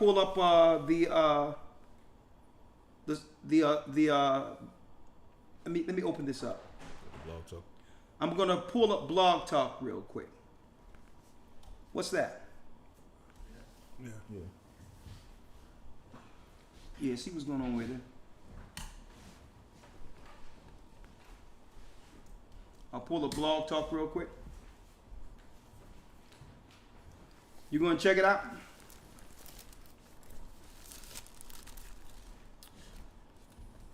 I just want to say this also, because because of the even with the drug cartels right now coming over here, what they're doing right now, the places where they're coming out from now, they're stopping people from sending money to the area now because of the drug cartels. So like whatever it is, if it's Costa Rica or whatever it is, they're stopping those particular countries now and saying that they are not allowed to send any type of money. I don't care if you're a citizen or not. If it's coming out from America, it cannot be sent. So they're trying to stop all those type of things that right now. One of my officers there, primary source, told me that as well too, because there's a member there from a particular country there, and he tried to send some funds, and they denied him. It don't matter if it's check or anything like that. They're saying that there's too much things going on back and forth with money coming from here and there, so they're kind of tightening up with those type They of stuff. tightened it up. Yep. And they also tightened it up. And guess what? One area of escape financially we had in the hood was to be able to make something our people in the drug game. Yeah. With the immigrants coming over, that's over. Yep. It's going to be the immigrants taking over all the streets. Yep. And that's it. That's it, because they were the plugs. But not only will they be the plugs now, a lot of those, let me tell you, a lot of those drugs and stuff was coming in from Asia and all of that. Yep. Right? Since the 60s, it was coming over from Asia. Yep. Now, instead of them being just a plug supplying our people with the poison to kill one another, they're going to say, nah, we're taking all of these corners. It's our stuff. They're going to move these cartel people from over there and bring them to work on the corners in our neighborhoods. And then, now there's no way out financially for our people and the young men. And what will be left to do for our young men? You know what's going to be left to do? Crime. The only avenue left is stick up and all these others. That's going to lead to a civil war within the inner cities. 515-605-9327. We have to go back to the campground. Right? We have to go back to the campground, but before I go there, let me just take a few calls. What say you?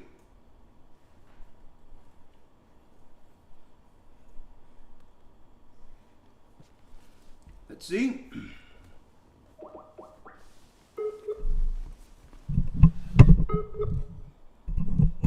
And yes, this academy, this week we'll be going into Blog Talk Radio. This week we'll be going into Blog Talk Radio. Please hold and you will be able to listen to the show. This week after the Tabernacles, this Sunday, we'll be going into Unmuted. We'll be going into Christianity. There will be no rapture. Okay? So for the Christians who think, well, I don't care what the immigrants are doing, God is going to take me in the rapture, your behind going to be right here. Okay? You ain't going nowhere until Christ returns. There will be no rapture. And we're going to be talking about that this weekend in the academy. 515-605-9327. What say you? I started off, believe it or not, I was going to forego Blog Talk and just be there at the camp all week. But I'm like, you know what? I'll be sitting there Wednesday night after relaxing out there amongst the campground, bored out of my mind and all this stuff going on in my mind and what's going on in the world, with thousands of people waiting out there to have me chime in on what's going on in the earth. And really, P. Diddy is a small fish, and they're using this, folks, all in all. I'm using it for a teaching moment.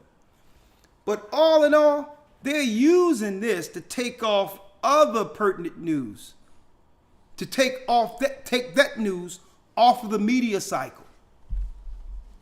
Because if we're talking about P. Diddy, no one is talking about the second attempt, like Elder Lawyer mentioned, as they claim happened on Trump. Now, whether you believe it happened or not, he would have overtook the media cycle for another week. Right.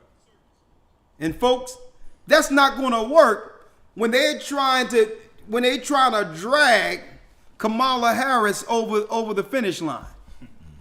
That can't work to have them talking about Trump, right? When Harris is already losing or killing. Nobody wants Kamala Harris and ever wanted her. So what they trying to do is take certain things off of the media cycle, so to push her over the finish line. And then they're trying to cover up the fact that they're still bombing the Palestinians, and they're probably going to let 2 million more migrants in to press upon our people. So when Kamala talks about there's housing, we have to make sure there's more housing, she's talking about housing for her people, not our people. A tax credit. We get $25,000 towards a house. And our people can't afford these houses with the interest rates. So who is you giving this $25,000 to? Babylonians, East Indians.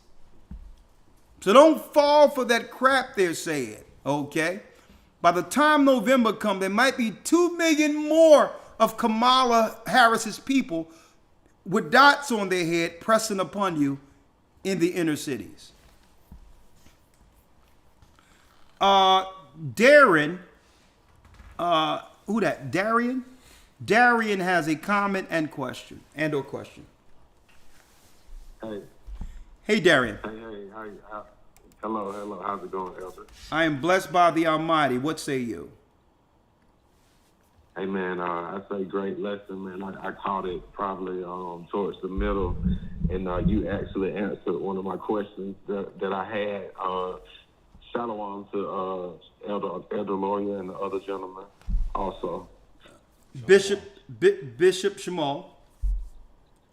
Yes, sir. Yeah, but yeah, my inquiry was exactly what you had kind of went over, was that with those big names, isn't there a limit to what they can do as far as getting together and going into the neighborhoods and spending their money specifically to help us? I thought that I had heard that it was like some sort of thing to where they specifically had a direction that they can't do that.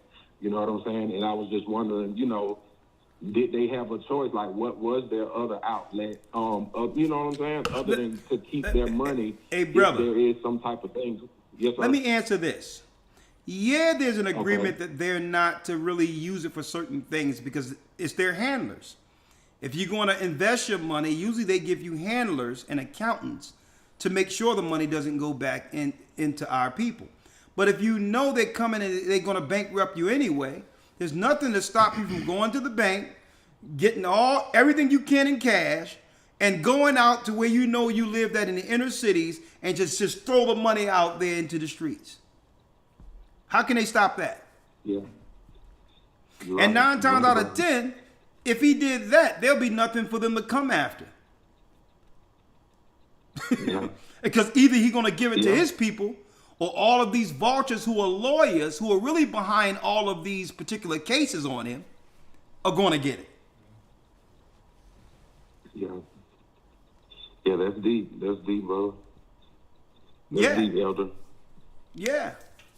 Awesome. Man, I also wanted to tell you, man, I called back a couple of years ago and you asked how did I get into you guys, and I told you that going through the history lane and going through like the Tariq Nasheed history lane, and I've been keeping up ever since, and it is more growing to do, because it's also another aspect that I'm going through, a lesson that you did a while back as far as the working and how you jumped off the leap of faith from your insurance job that you had, you know what I'm saying, and jumped off your leap of faith, and you've been on it ever since. I feel like I'm still stuck on that bridge also. So if you could do a lesson about, like, how it's still a whole section of Israel that, still going to work, and I still feel like that's, still a remnant of, all right. the curse and stuff like that. I'm going to help you out, real brother. How old are you? 33. 33.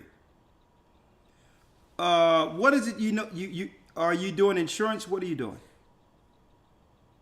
No, sir. I do more like county work. Outside, I work for the county in Georgia. Doing what?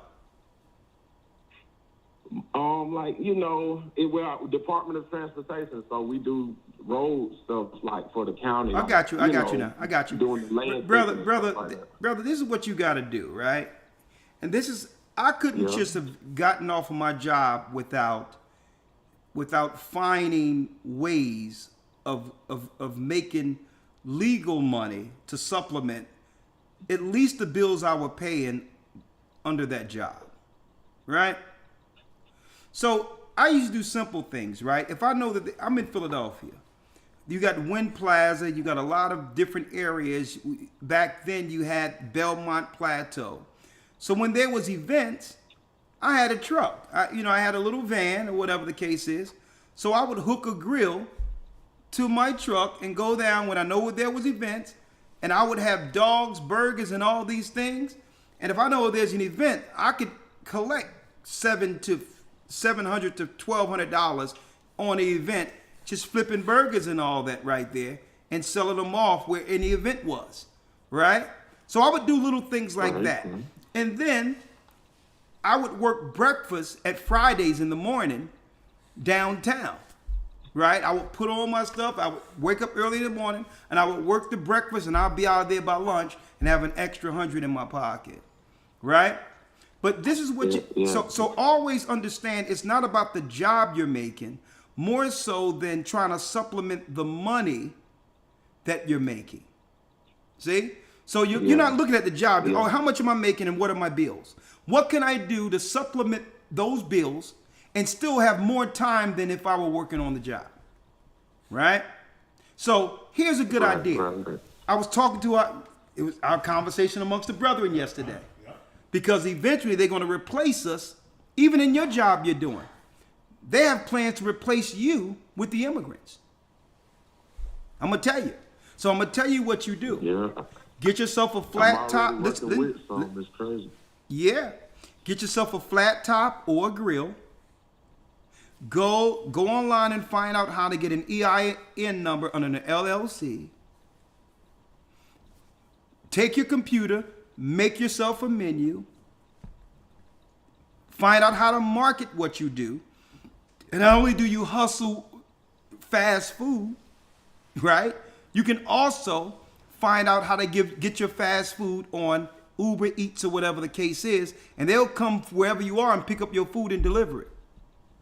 Because I'm going to tell you, I lived overseas. The immigrants learn how to do this as teenagers, before they're teenagers. That's why when they come over here, automatically they get a stand, because they're already doing something like that from where they come from. Okay? So it's time. I'm going to tell you, that's how you have to do it. Find a small niche something. You don't have to think about a billion things. Find one thing you do well and make that a product. And at least be able to supplement. And at least be able to supplement the amount of money you're actually making right now. So again, you're not looking at the job, you're looking at the bottom line, and you're looking at how to make that same amount of money without putting in the same hours. It's quite that simple. All right? Oh, man. Thank you, man. Thank you. Just do it. And if you put your mind to it, you pray on it, and guess what? It gives you a head start, because the same mindset that it took for you to go into that and make that a success, it's going to open up something in you psychologically. And you're going to realize, man, I can apply this same program to any part of my life and succeed. Okay? Yes, sir. Oh, I love that. Yes, my brother.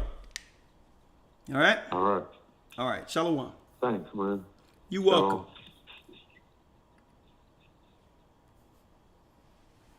Niles has a question.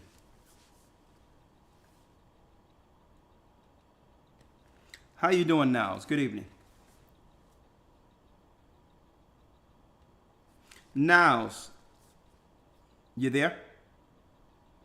Okay, Niles must be on. Sorry, can you hear me? Yes, I can hear you, Niles. Good evening. How are you? I'm sorry about that. It's fine. What say you? I'm well. Thank you. Well, I wanted to actually call in because I'm actually going through a little bit of a struggle with just a little bit right now. I grew up in church. I grew up with the whole, I grew up as a worship leader actually, and I'll just have to be honest with you. I feel like I'm going through a little bit of what Solomon went through. I was just on fire, man. With just kind of waking up and realizing, and then somebody said to me, actually this woman I was dating at the time, she said, how can you believe in this book when your oppressors gave it to you. And that really, really, I had heard it before, but it just, for some reason, when she said it, and again, because I was, I'm in love with her or was in love with her, it kind of hit me, it hit me in the gut. And as a black man and as a leader, as someone who is standing up for my family and wanting to stand for my family, here's a lady who I'm wanting to, marry and kind of, go forward with. She's asking me, how can I believe something that my oppressor? Okay, brother, I've heard that before. Okay, yes, that was one of the first questions Elder Gaja had for me, and now he's a teacher in the church. So let me ask you this, and make it short. What was your answer to when she asked you the question? You were stumped? I'm sure I said something. Were you stumped? Sure that was the question. I think I was. Yes. You were stumped. Yes. Well, yes. Well, you didn't know. Yes. You didn't know the proper answer. The proper answer was this. The oppressor didn't give this to us. King James, who was over the what? He authorized a translation. He was a black man. Yes. If you'd have answered that way, then she would have been inquisitive to understand how you knew that and why no one ever told her that. See? So the answer to this is the white man didn't give me anything. The Bible is a black man's book. King James translated that. What white man is going to give you a book that says that Jesus Christ, whom they call ignorantly Jesus Christ, was black like burnished brass, and here white and woolly? If a white man was going to give you a book, he would have definitely changed that. Right. Yeah. Right? So it's not that what she said had any strength to it. You just weren't learned enough to answer it. Yeah, and I was weak in the moment. I was into her like that. You know what I mean? I'm saying, so but it's another thing. Another thing. Yeah. So there's other things going on. When you say you were like Solomon, that means you had faith of the Most High and was weakened through a woman. And it had you question your faith because of a woman. That's exactly right. That's what I'm calling. Yeah. I mean, hey, brother, listen, you're a young man. We all go through some of these phases. But then when you find the Most High, you put everything in its proper priority, including a woman. It's real.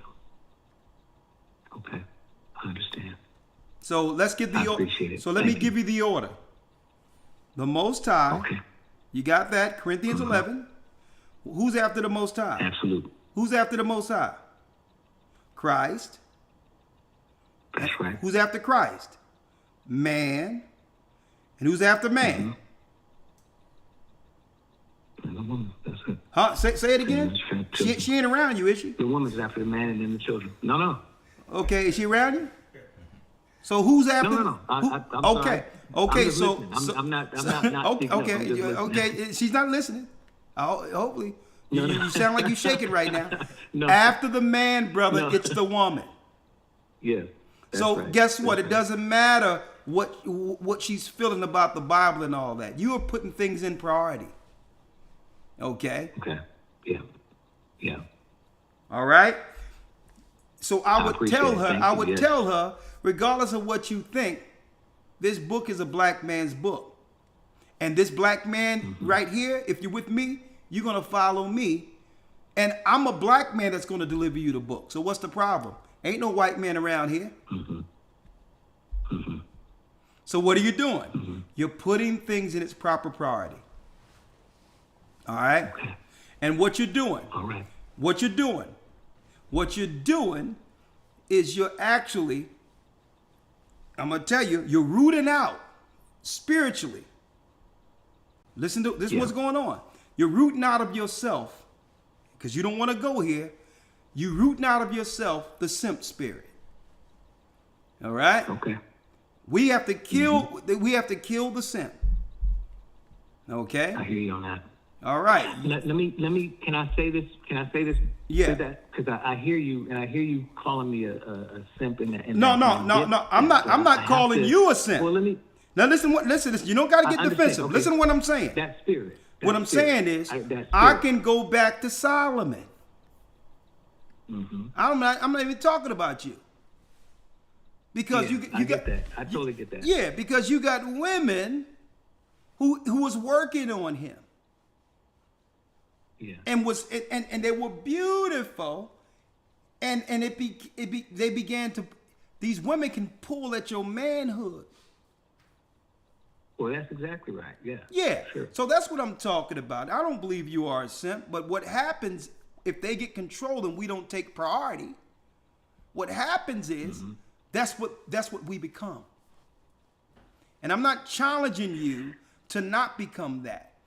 But too many of us, let me tell you, I understand. What I'm saying is, for years we've been hearing in our community and haven't been really taking it in.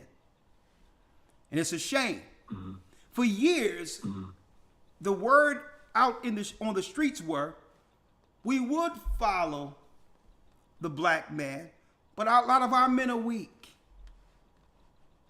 We've been hearing that over and over again, and we've been taking that as some type of slight and become defensive. Right? Okay. So now we need to flip that. Well, listen. Okay. I'm putting myself out there, not you. Let's get off you real quick. For years we've been hearing this. So now it's like, well, okay, I'll accept what you were saying. Right? The black man is weak. I'll take that. You can claim we're weak. But when I stand up with this Bible to take my position, you must get out of the way. And if you can't get out of the way, no longer can you claim the black man is weak. You're standing in the way of my strength. So that's how you flip it. So I don't mind people calling me whatever they want. But when I come to stand in my authority, you must get out of the way then. Or do you just want to call us weak? See?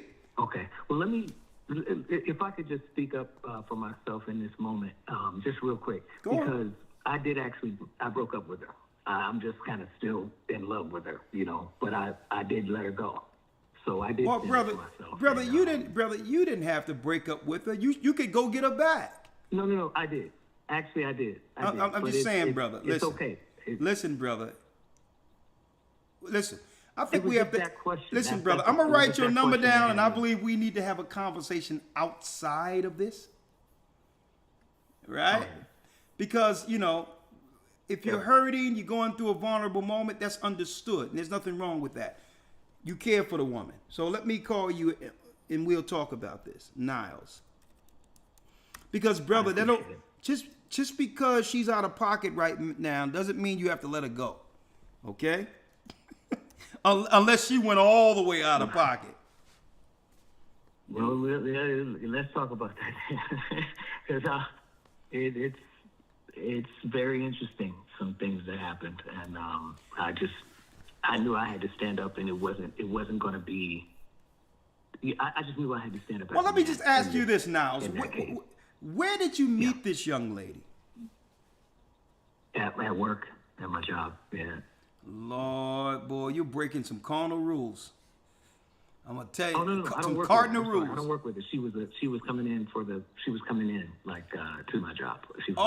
She didn't work at your job. Yeah. No. Okay, all right. Well, listen, brother, it's okay. I got your number, and we'll talk about it. But I don't think you are a simp. I really appreciate it. And none like that. I'm just saying. I'm just saying. Thank you, sir. Understanding when I'm speaking, and I'm talking and there's 2,000 people in the room, I'm generalizing to make a point. I get that. Right? I get it. So no, I appreciate that too. All right, I'm generalizing to make a point. I don't believe. Listen, brother, there's some women out there that can. The Bible says that there's some men, even strong men, who've gone out of their wits for the love of a woman.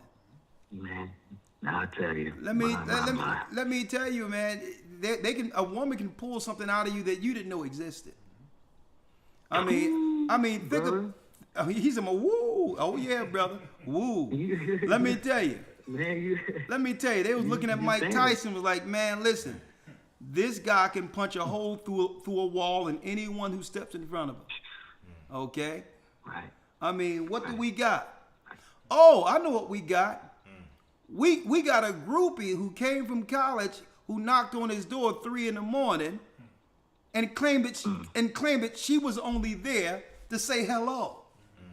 And locked him up 3 years that took away the prime of his strength with an accusation. That's the power of a woman. Yeah. Let me show you the power of a woman, my brother. Here it is. There's been many guys, quote unquote, allegedly abused by P. Diddy. Even the last guy where this case came out, who produced his last album, said that he was put in compromised positions through being around P. Diddy. But guess what? Right. Ain't nobody talking about that man.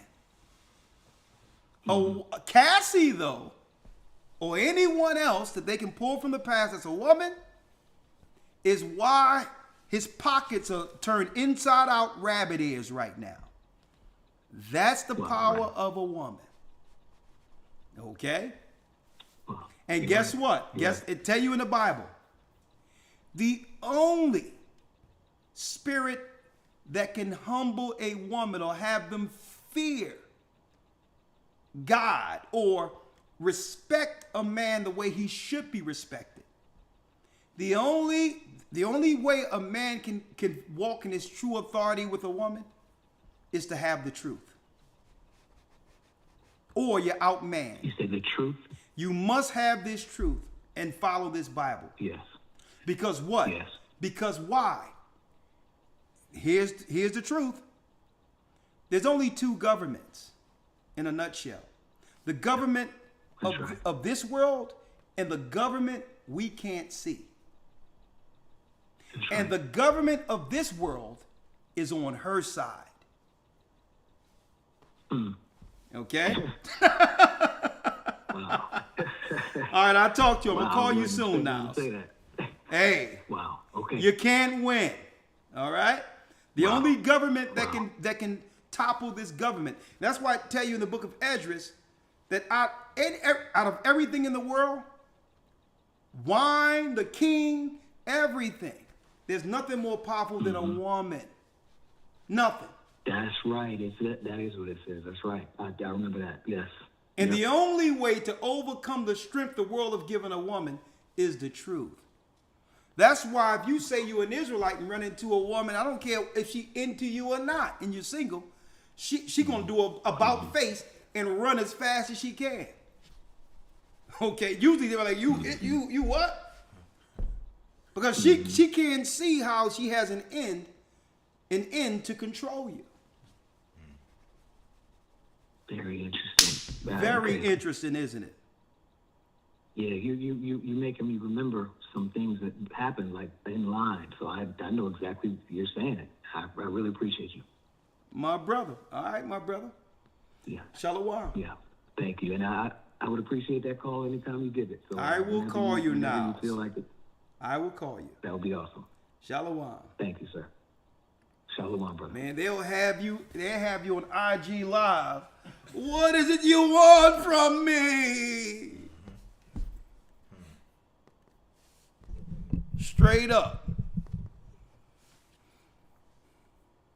Princess Rodriguez. Shalom, elders. Shalom, Princess Rodriguez. How are you? Okay. I'm from the Jamestown body. Yes. So I've been trying to get in contact with you for a while. I even wrote you a letter, but I don't know if you received it. I have a separate situation, and I'd like to have you to give me a call, and I would appreciate it. Okay, you just want me to give you a call? Yeah, please. Okay, is everything good down at the Jamestown body? Yeah, yes. Okay, that's good then.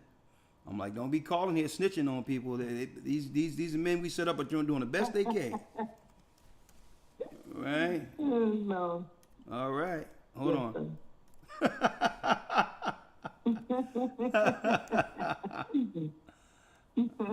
All right. Princess Rodriguez, right? Yes.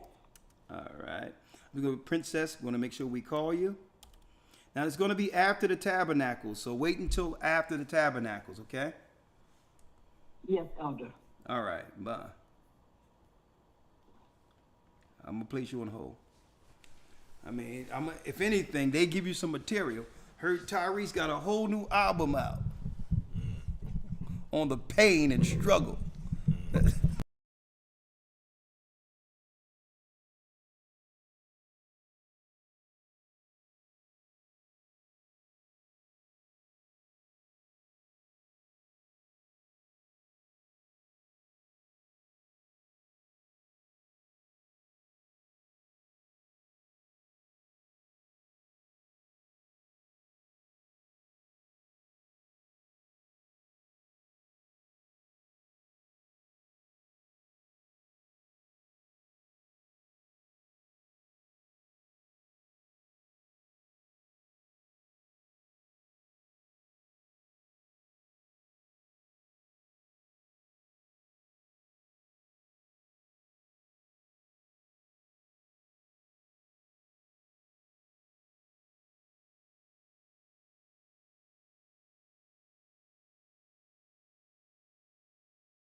Check. Yeah. Yeah, I'm putting it out there that when people talk about the courts and all that, they send threatening letters and all that to bait you down there. And once they bait you there, at the end of the day, they're not looking to get nothing from the woman because they know, people know the numbers, okay? Men have the money, okay? I don't care what they say online. They know men have the money. So they're not there to hear the case to find out who's right or wrong. The family courts are there to siphon money from the man. That's it. It's a business. And you're not going to press upon the person who isn't going to have the money to help continue the business. The women business is to lure the men down so that they can be shaken from the ankles. That's the game. Okay?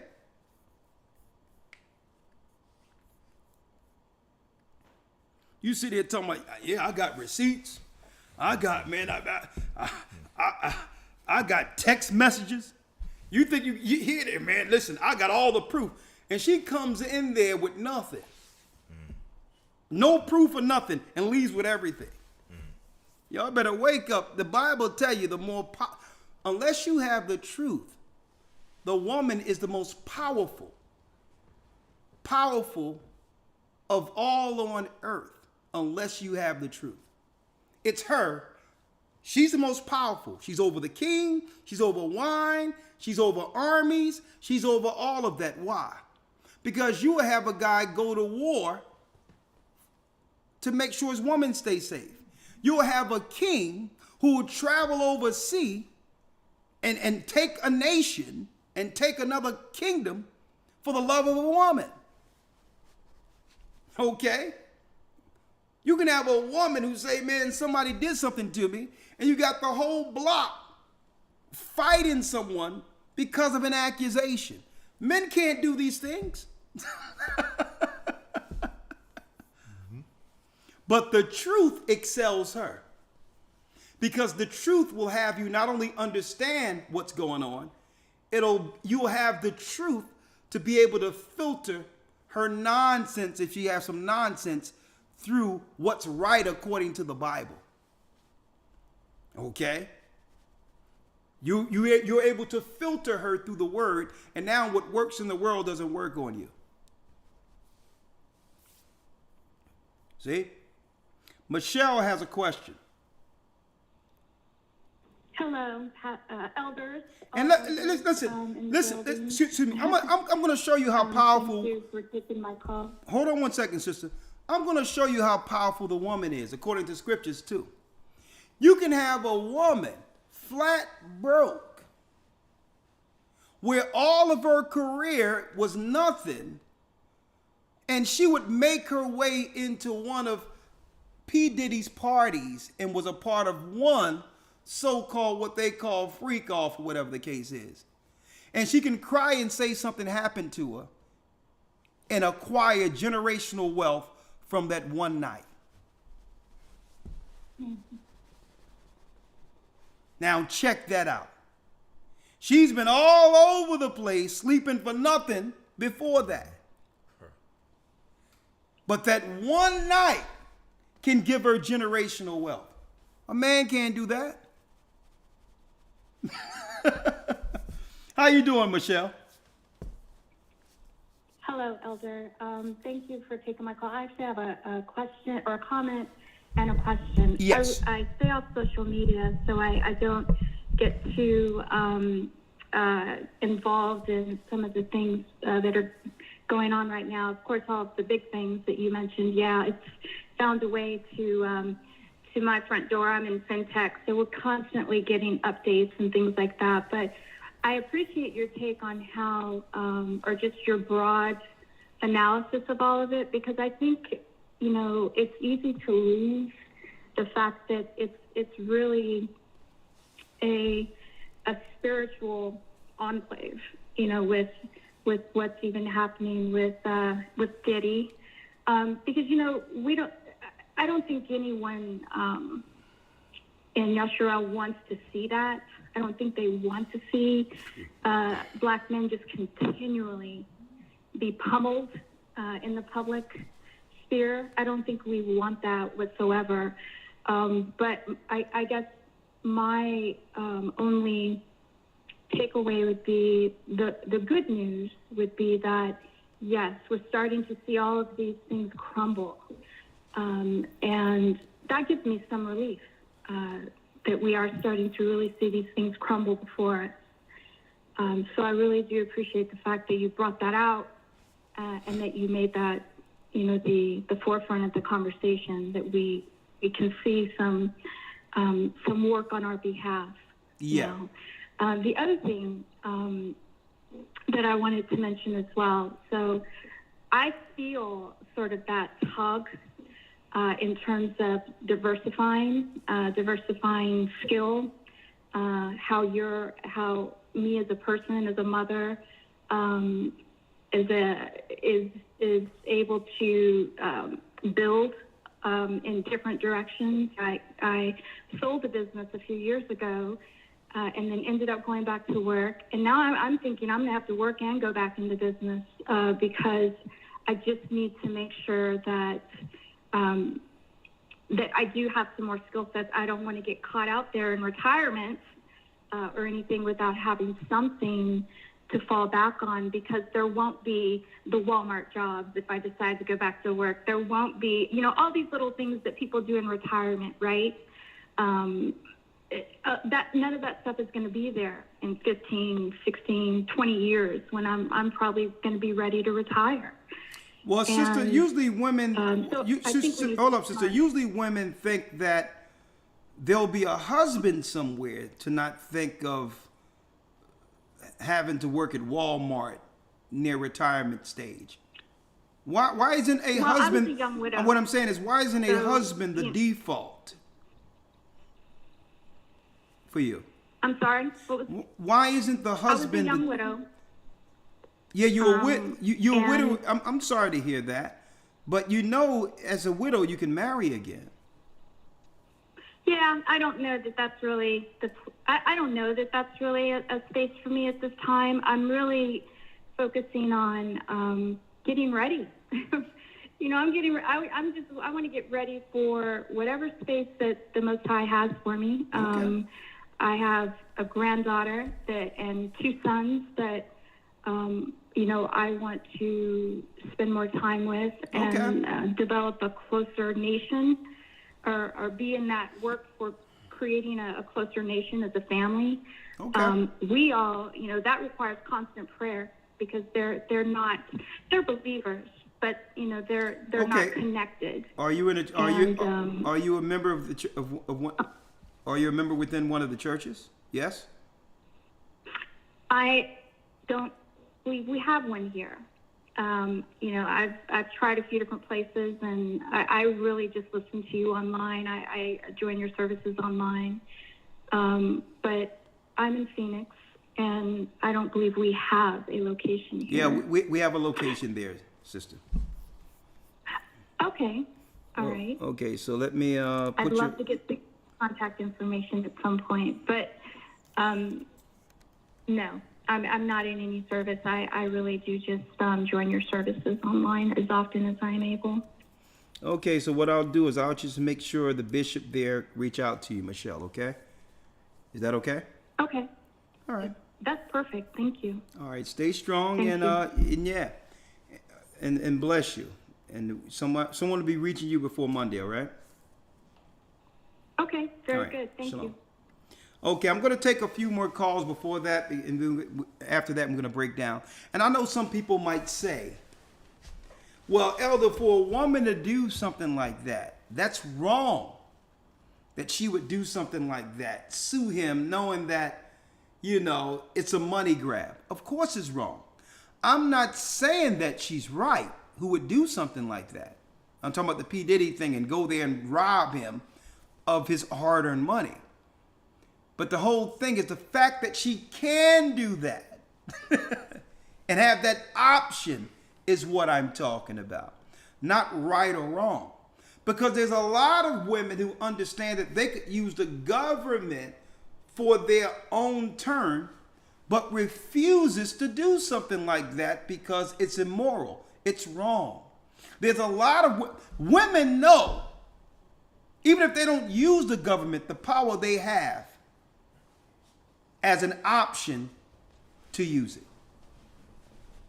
And that's what I'm talking about, the power of a woman. You have a lot of women who know a lot that women are doing wrong and using the government, weaponizing the government against men. I was looking at a video last night and it tripped me out. And this was a brother and sister, elders, from, they were from the islands. But then they moved over to the United States. She has her own house now, and she moved her sister in the house. And she wanted to divorce the brother from Jamaica, and they're married. She's sitting there crying and all that. She cried and told the police, told her father that there was a gun he had, come now, and all of that. And there was a white police officer taking all of these reports. And she said he put a gun to her chin and all of this. And you say that about a black man, that's a death sentence. And you know what? She sounds believable. But then there was a white woman cop who came, who listened to both sides and came down and spoke to the man. And he says, no, I swabbed the child last month and I found out the baby isn't mine. I always carry my own gun. I'm a respectful man. She's a smart woman. I love her. But she got mad because I swabbed the child and all this, and then she wanted to divorce me. She called me over to divorce with divorce papers and said to sign something. And I said, listen, I don't know the law. Let me look at it first. She began to curse me out and poke me in the face and call me all types of names. And he said that I carry a gun with me. I was sat on the porch and I had it hidden And I had my phone playing the whole time because I know she's a smart woman. Man, when he played that video, it was a different woman than the one that was upstairs crying that almost had the cops kill this brother. She was calling him everything but the Son of God, saying, what are you going to do? And hitting him in the face. I dare you to do something to me. And was talking about his mother, his parents, foul mouth. And then the white woman went upstairs and spoke to her. And guess what? They took her out in cuffs for assault. But just imagine if that brother didn't have that encounter recorded. So what I'm saying is, women know they have the power. They know the government will side with them 10 times out of 10. That's power. But a virtuous and righteous woman would never seek to use that. Okay? So I'm not saying that it's right that a woman could siphon money out of P. Diddy for one night by claiming something happened. I'm not saying that's right. But the fact that the government will allow someone to get a payday like that to rob a black man in of itself shows the power of a woman. 832 area code. It's a privilege. 832 area code. Hello? Yes. Oh, how you doing? Oh, shalom, man. I've been watching you for like about 7 years now. My sister put me on. We always go to the church and stuff. Man, my thing was, man, talking about this, I was putting in the comments earlier, going back to Genesis, that there was two trees. There was the tree of life and the tree of knowledge and wisdom. And that Satan has put the tree of knowledge and wisdom there for Eve to bite that from what I was told. And now it's just like... Well, brother, listen, she ain't the only one ate from the tree. Adam ate from it too. Exactly.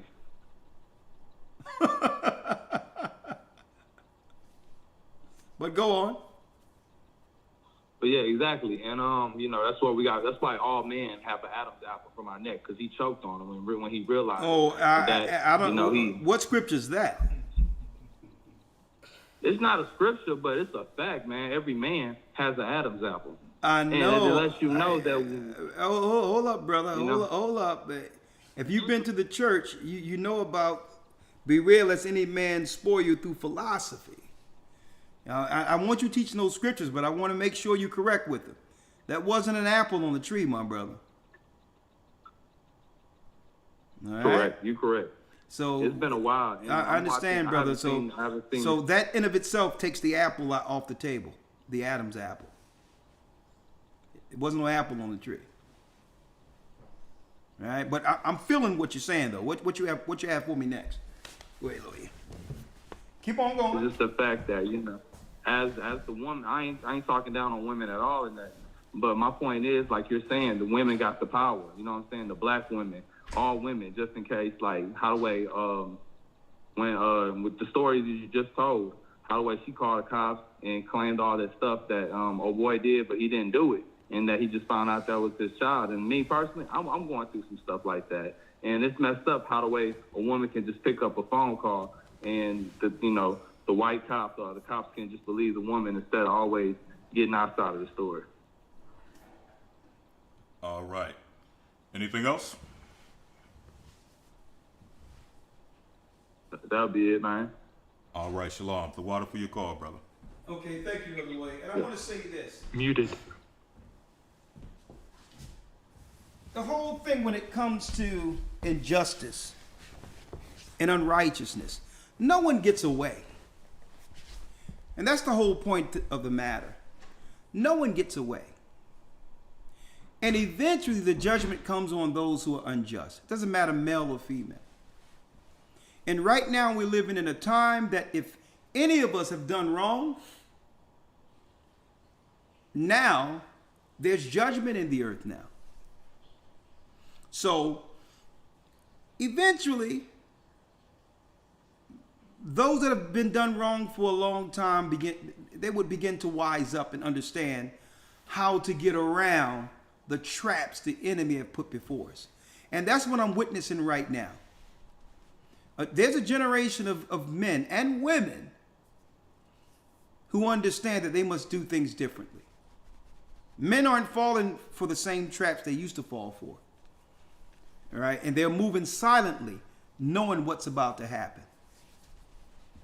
I'll leave that there. It's a whole nother conversation. 414 area code. 414 area code.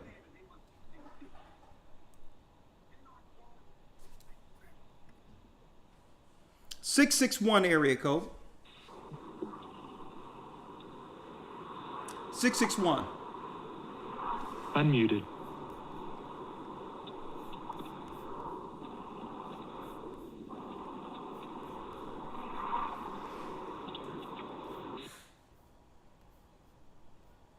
Okay, last call for this evening.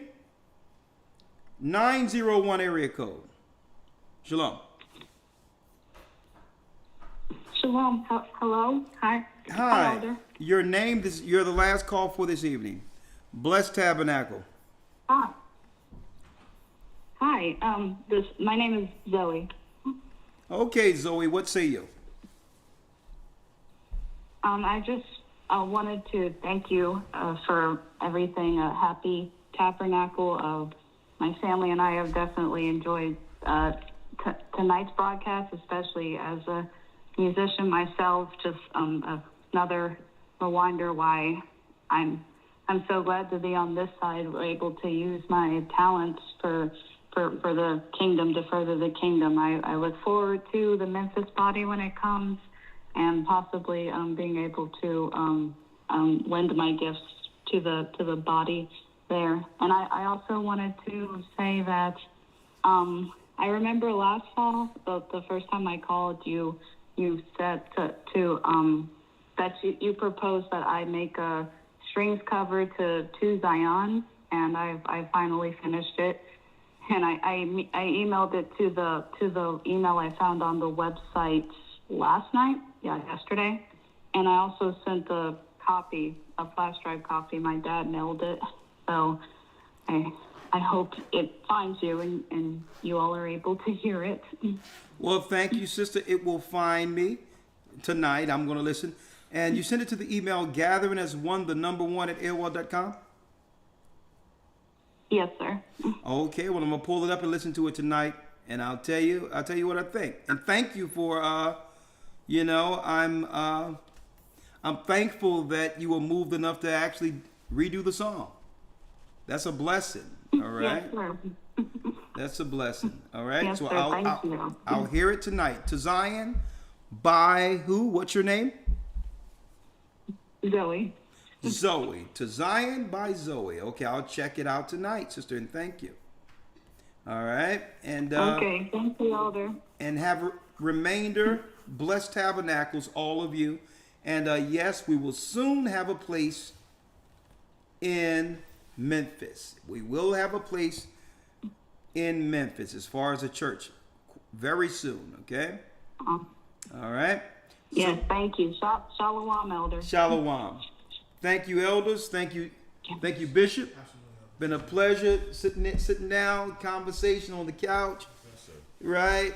Talking to our people in the midst of tabernacles. Thank you. Who we have here? Oh, hold up. There's a Reggie here. There's a Reggie. I got to say something to Reggie real quick. He had his hand held for a long time. All right, last call, Reggie. And thank you, Elder Ramar. Reggie, you had your hand. Shalom, brother. Shalom, you had your hand held for a long time, and I couldn't do that. So talk to me. Hey, I got you. Say the best for last. Shout out to GOCC, the leadership, your family. Thank you for all you do. And shout out to Elder Lawyer, the best region GOCC staff. How you doing? We're blessed. Awesome.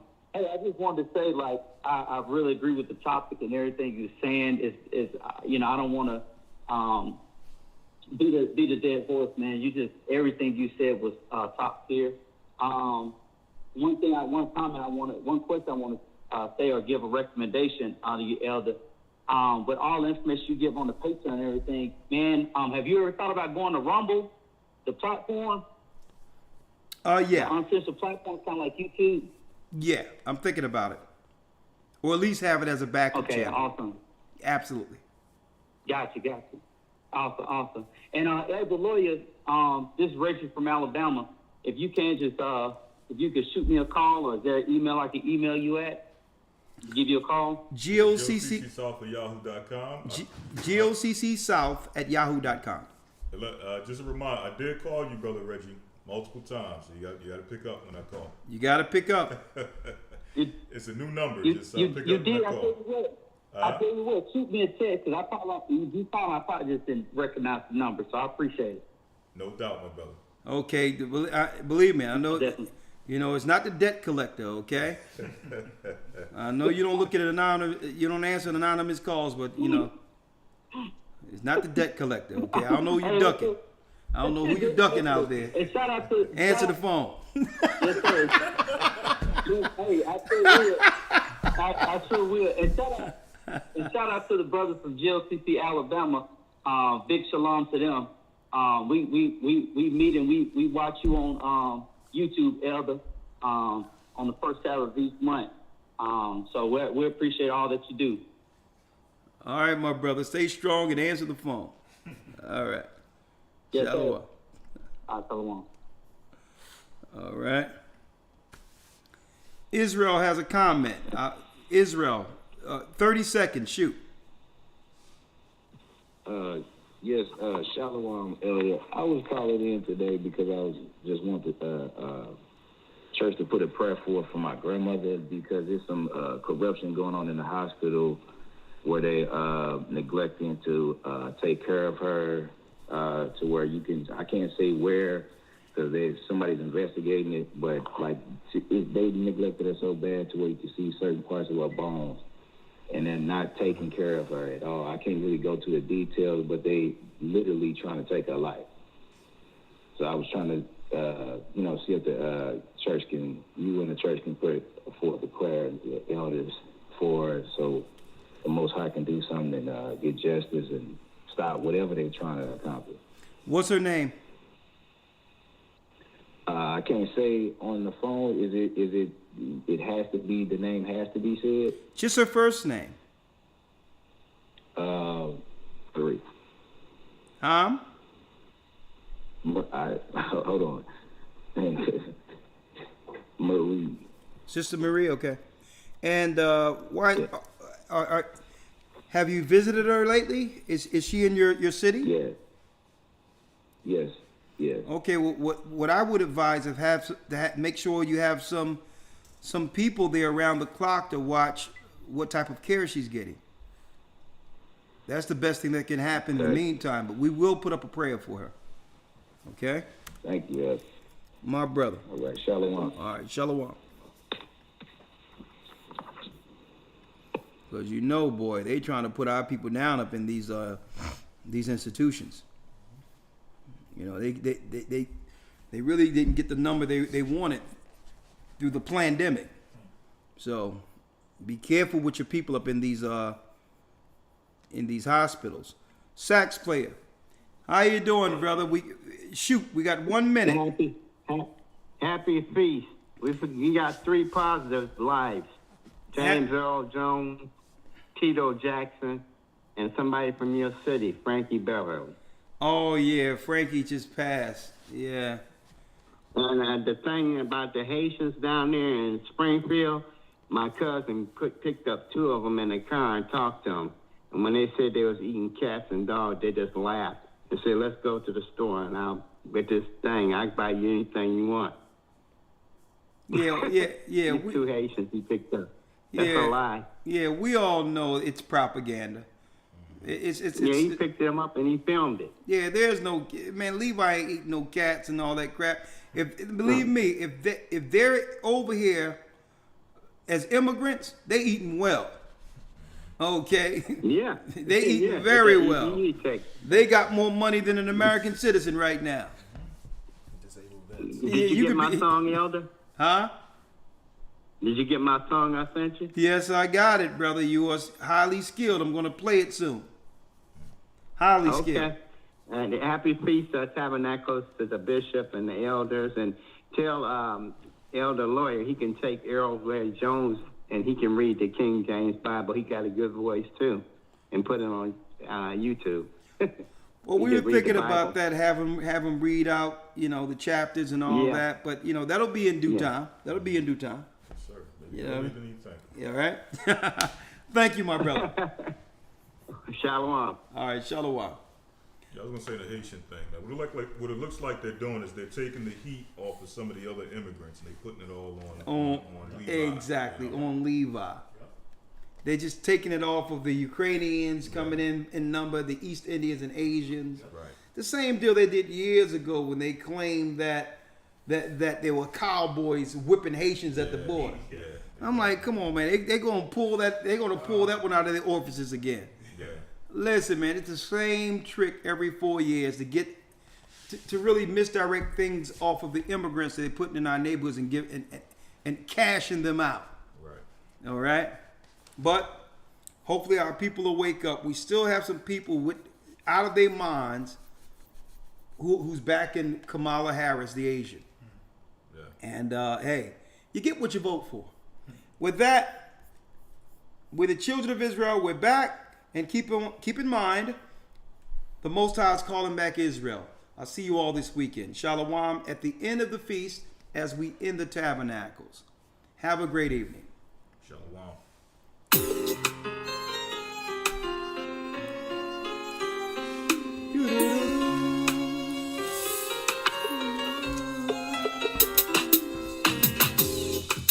The East is where we're from.